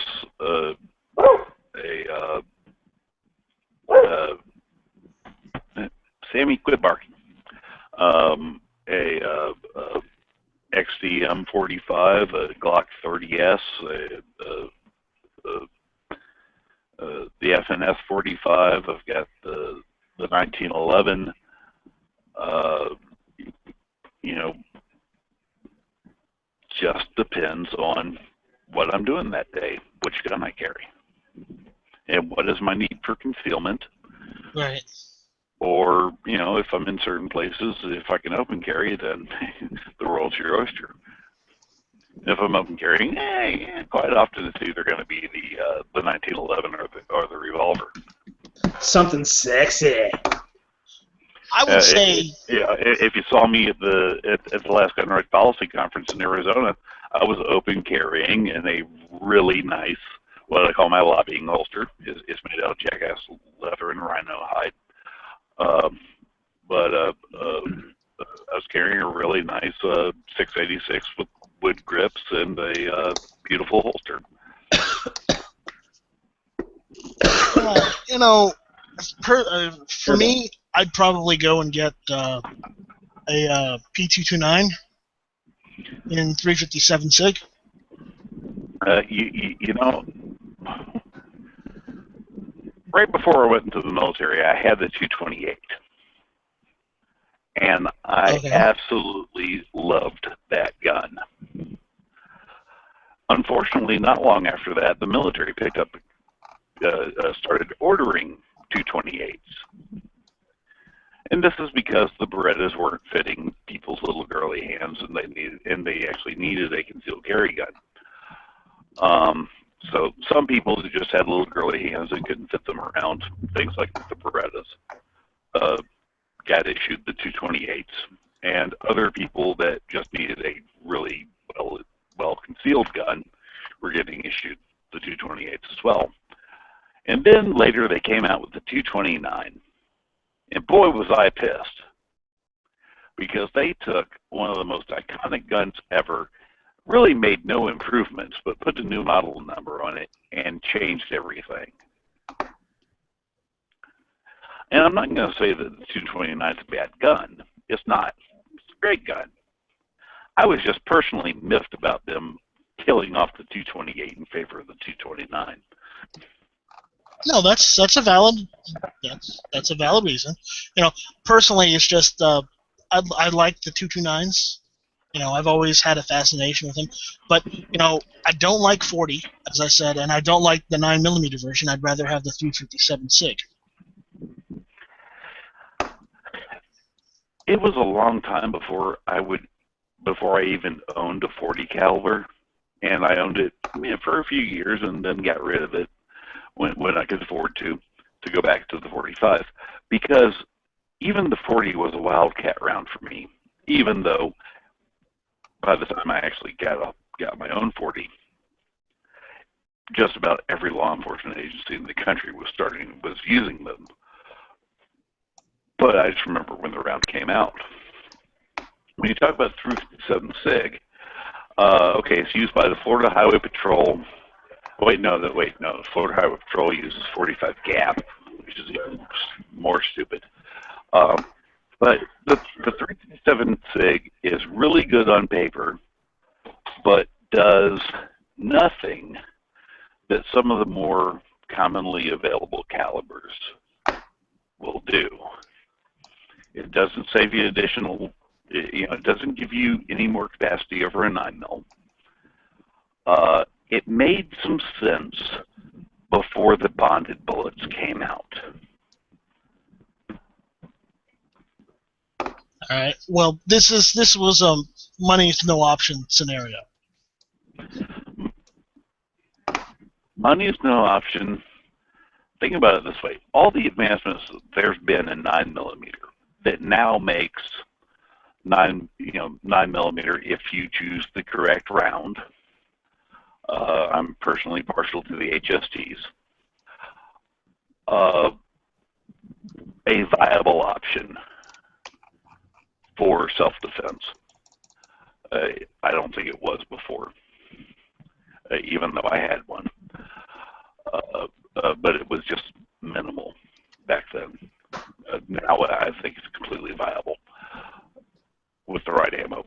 But when you look at these weirder rounds, like the 357 SIG and the 45 GAP, but the 357 SIG especially, you've got no more capacity than a 40. You've got a smaller choice of ammunition than you do for the more popular rounds. And you're going to spend more money on the ammo and have a harder time finding the ammo. 357 SIG is dead. Unless you reload. Even if you reload, You could find brass. it's still on life support.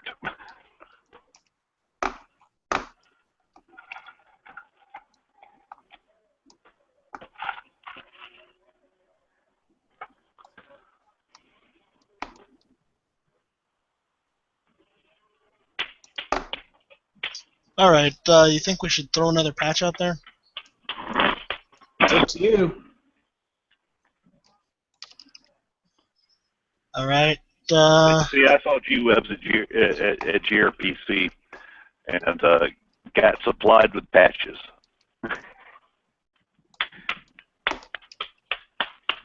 Which was great.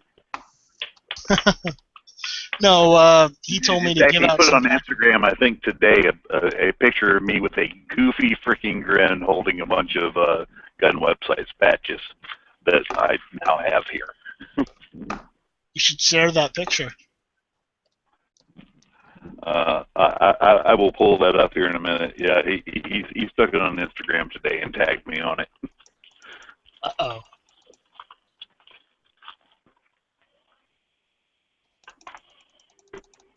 Well, at least I think he put it on Instagram today. Instagram told me I had been tagged on something today.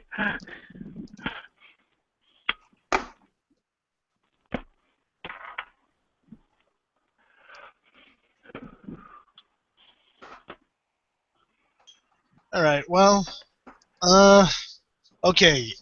Is someone who isn't Ohio, or did anybody else get any patches besides Ohio today? Oh, I can't remember the other guy's name, but yeah. Okay. Well, anyone who hasn't gotten a patch yet but would like one, should we come up with a question or something for him? How should we do this? Always. Okay, Ed's just doing a show tonight after all. Oh, so he is? There we go. Awesome. He just decided.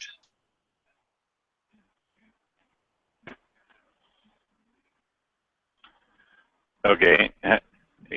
Here's a question. Okay, go for it. How many M1911s did the Singer Sewing Machine Company make during World War II? I don't know, but I know they made a bunch.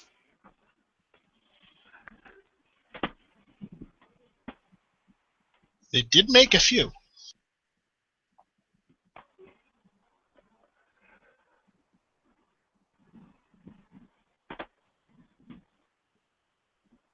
How many did... Oh, never mind. I can't. Don't answer that question. Side chat. Well, I'm not really on that. Hold on.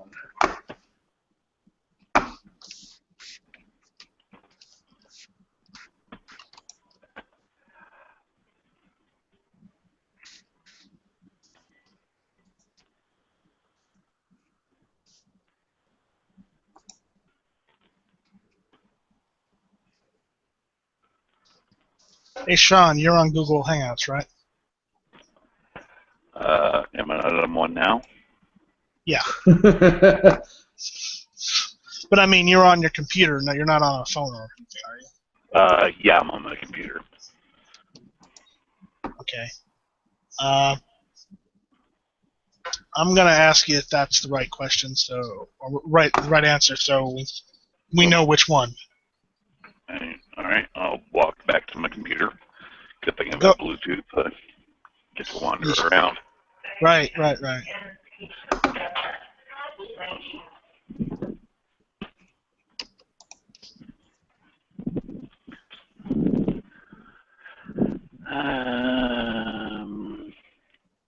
Yes, That was the right answer? Okay. that is.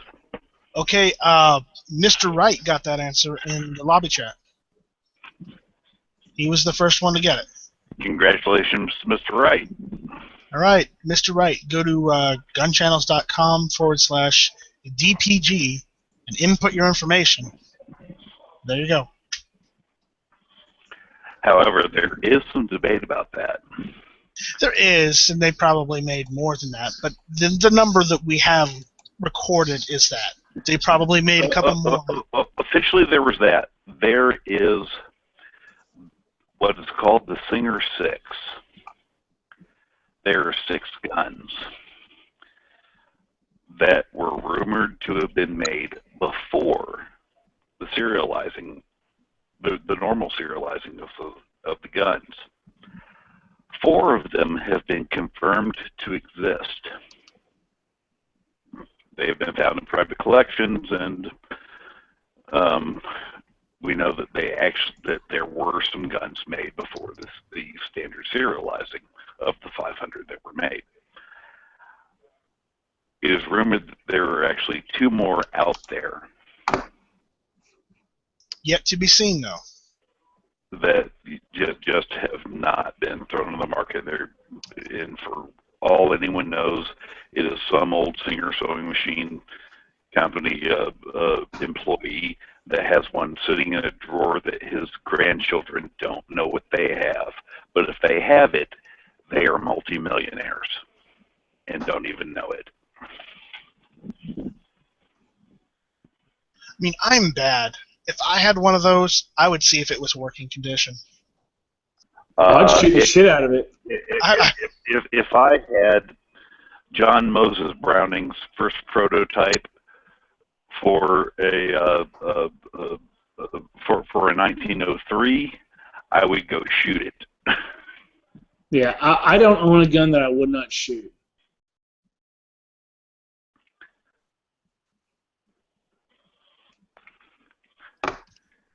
Yep.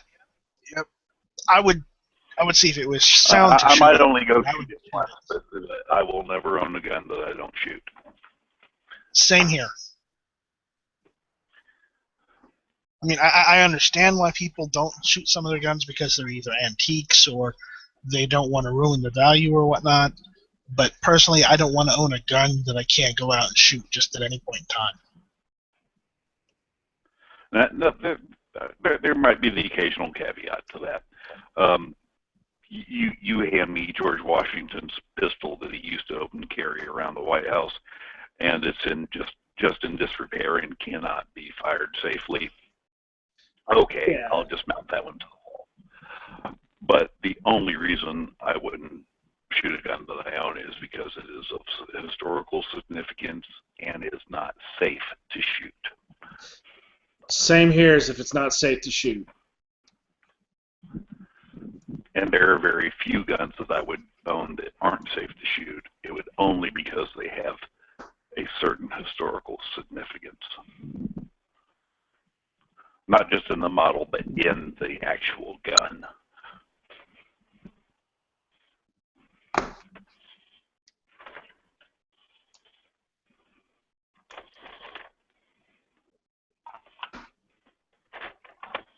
No, there is one gun I would like to have. What's that? I would like to have an FN model 1903.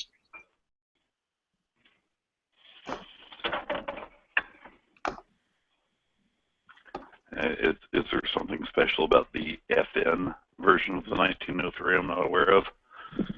Well, that's the only version. It was designed by Browning as well.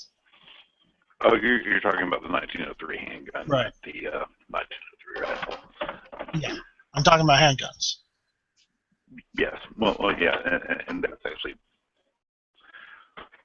why I brought up the original version of the 1908 and the 1903. These were basically the these two guns were the granddaddies of the modern handgun.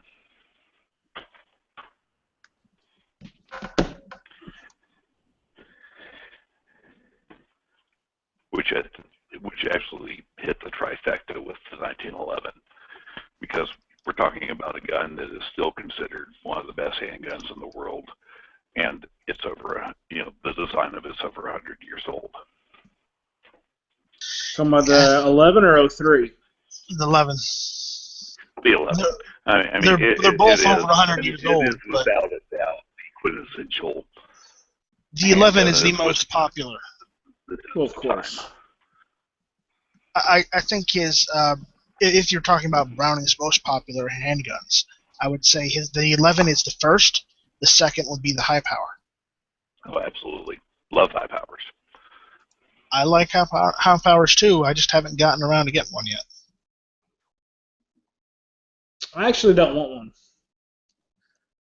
I don't want Because you got CZ. Yes.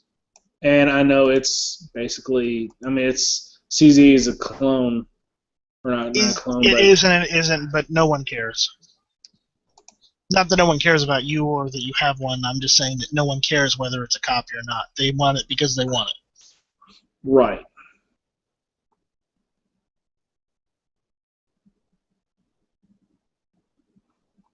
But if I got one, I wouldn't get a CZ. If I didn't have to, I'd get a high power. Right. Well, of course, my CZs are, competition stuff.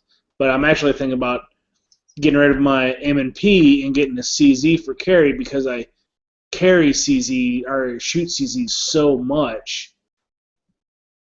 I'm just thinking about doing it.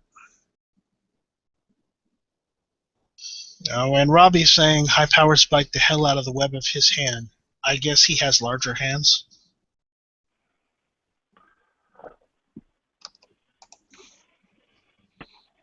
I mean, I'm one of those people that have smaller hands. I won't lie, but I can hold the 1911. I can hold the Beretta 92 just fine. So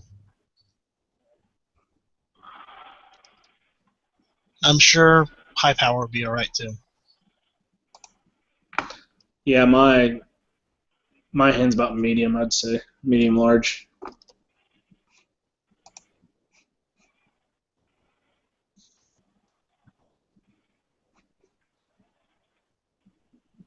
Moon is saying they're not the same guns. The high I power and the CZ. I know they're not, but CZ is slightly based off of high power. They're pretty damn close. I wouldn't say pretty damn close, but they are. Well, there's a lot of guns based off the high power. Yeah.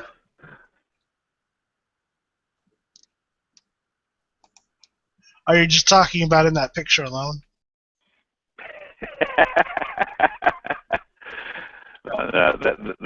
That's usually my morning. What am I carrying today list? Oh, okay.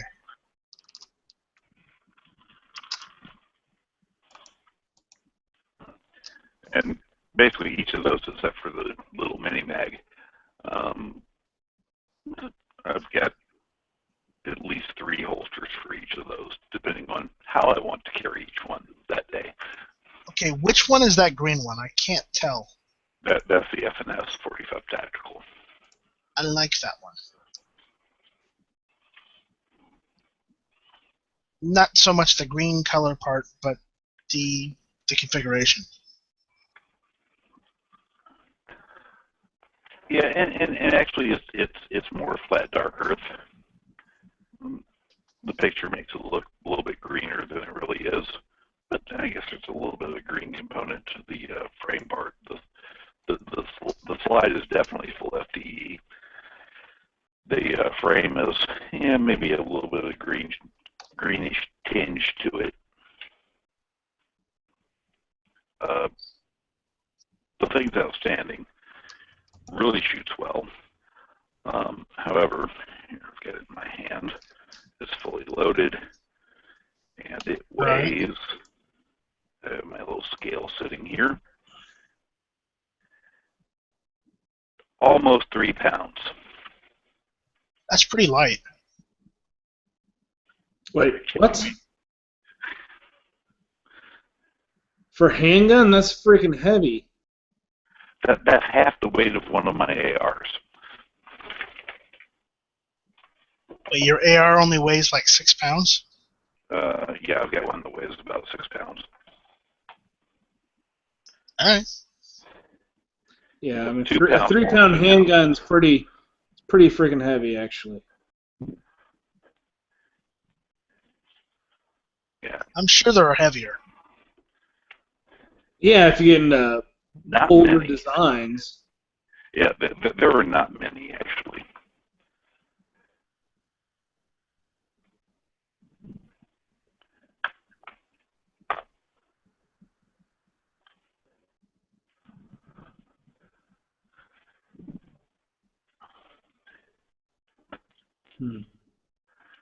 Like, all right. Let's see, for comparison, fully loaded, fully steel, 1911. You're under 2. I mean, you're under 3. Actually, With a full fully mag. loaded. Oh, that's different. fully Yeah. loaded 1911 actually 4. weighs more, and that's with just a 7-round mag, not an 8-round mag. I use 10 rounds. Because because I don't have the Wilson Combat Mag in this. It actually weighs about an ounce more than, so 9 rounds in this, or 8 rounds in this gun, and it weighs 1 ounce more than the FNX Tactical. Actually, yeah, 1.2 ounces more Yeah. than the FNX Tactical does with 16 rounds of 45.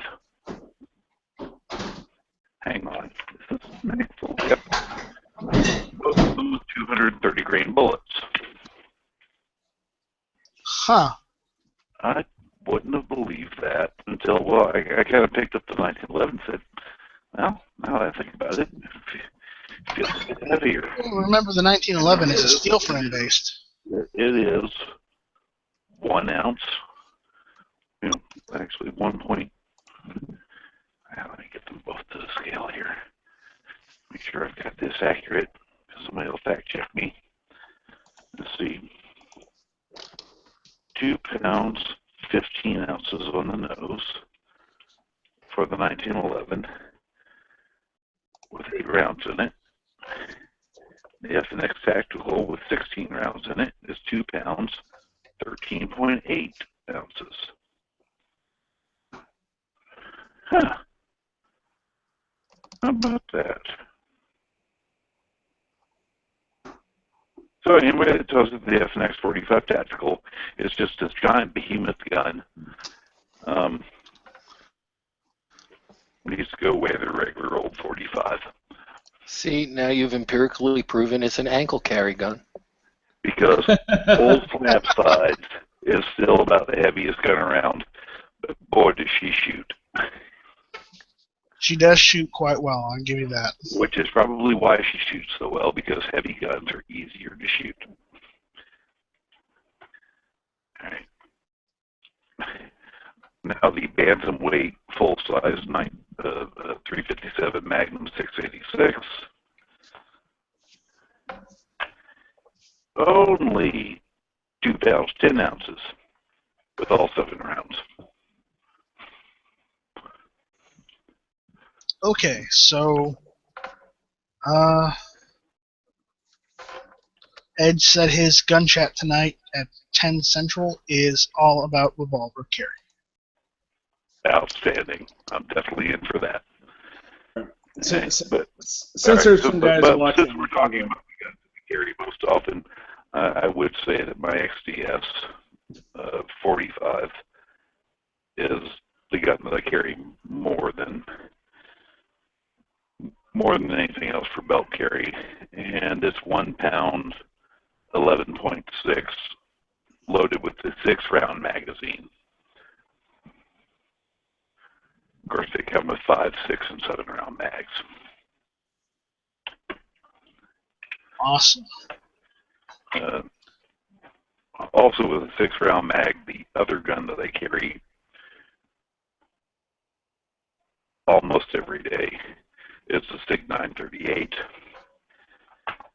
and it is 1 pound, 5.4 ounces, fully loaded with the little dinky extension magazine in it.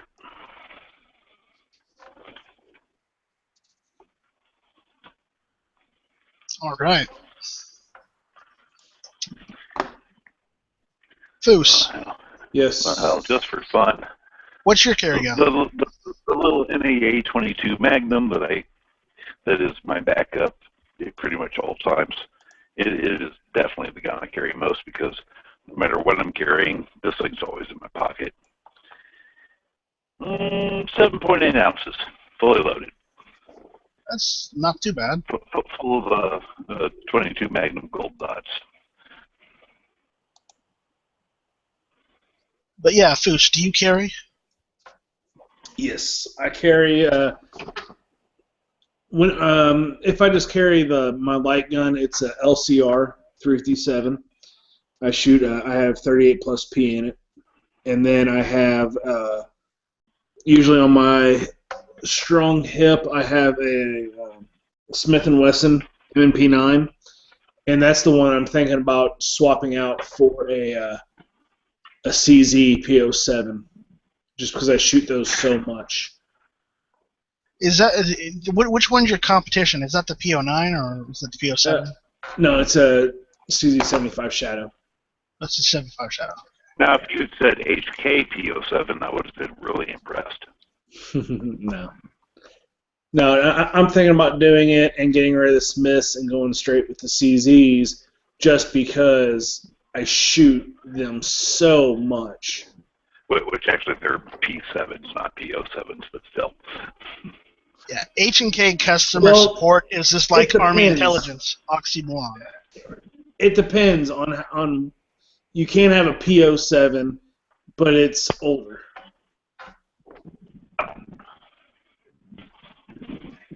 But the only bad thing is, around where I live, you can't go and pick up a CZ at a store because they don't have them. You have to special order them, don't you? Yeah, you gotta order them. So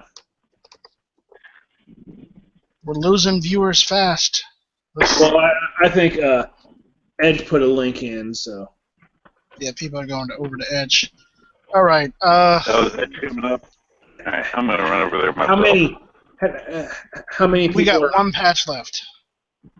Well, no, how many people are watching? We got 13 viewers right now. Okay. Edge starts up at 10 Central, so it's half an hour from now. I want to close it up in the next couple minutes, so why don't we try and throw another patch out there? Well, but before that, remember tomorrow, Bliss Expansion is going to be doing a competition chat and we got a Grandmaster on. He's going to be showing up. He's a SIG sponsored, Tim Herron. Check him out. He's a really cool guy. Really fun to talk with. He'll be on with us, and so come watch. It should be on the Shooters or competitive to the Shooters channel. So come watch and have fun. What time? 8:45 or 9 o'clock Central, somewhere around that. All right. All right. Love to see that. Talk to y'all later. Later, Sean. See you.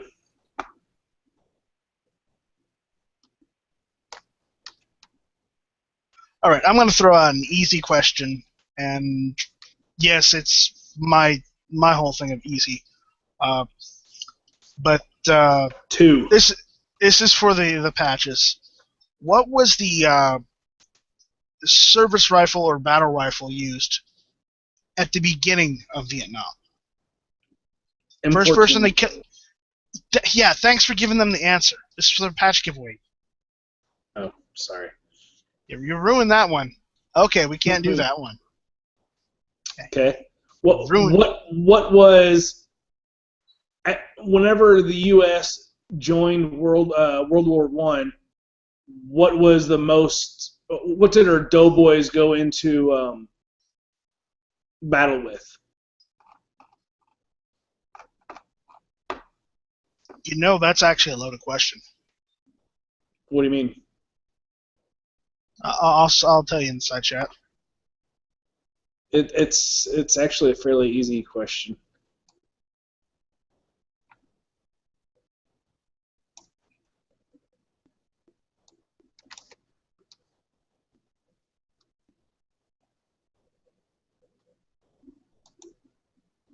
On the side.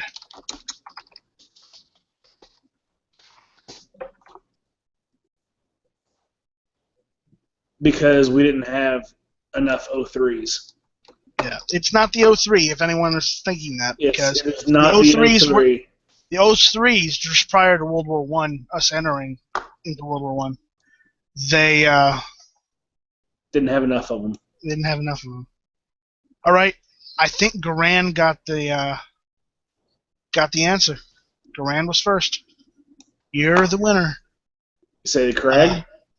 No, he said Enfield. We'll take that one. Yep. They were issued Enfields. Krags were issued in very, very sparsely. At the beginning of the war, we sent I think 7 engineering divisions over, with Krag rifles, but and the rest had Enfields, but they were switched out after like 6 months with 1903s because we finally were able to produce 1903s steadily.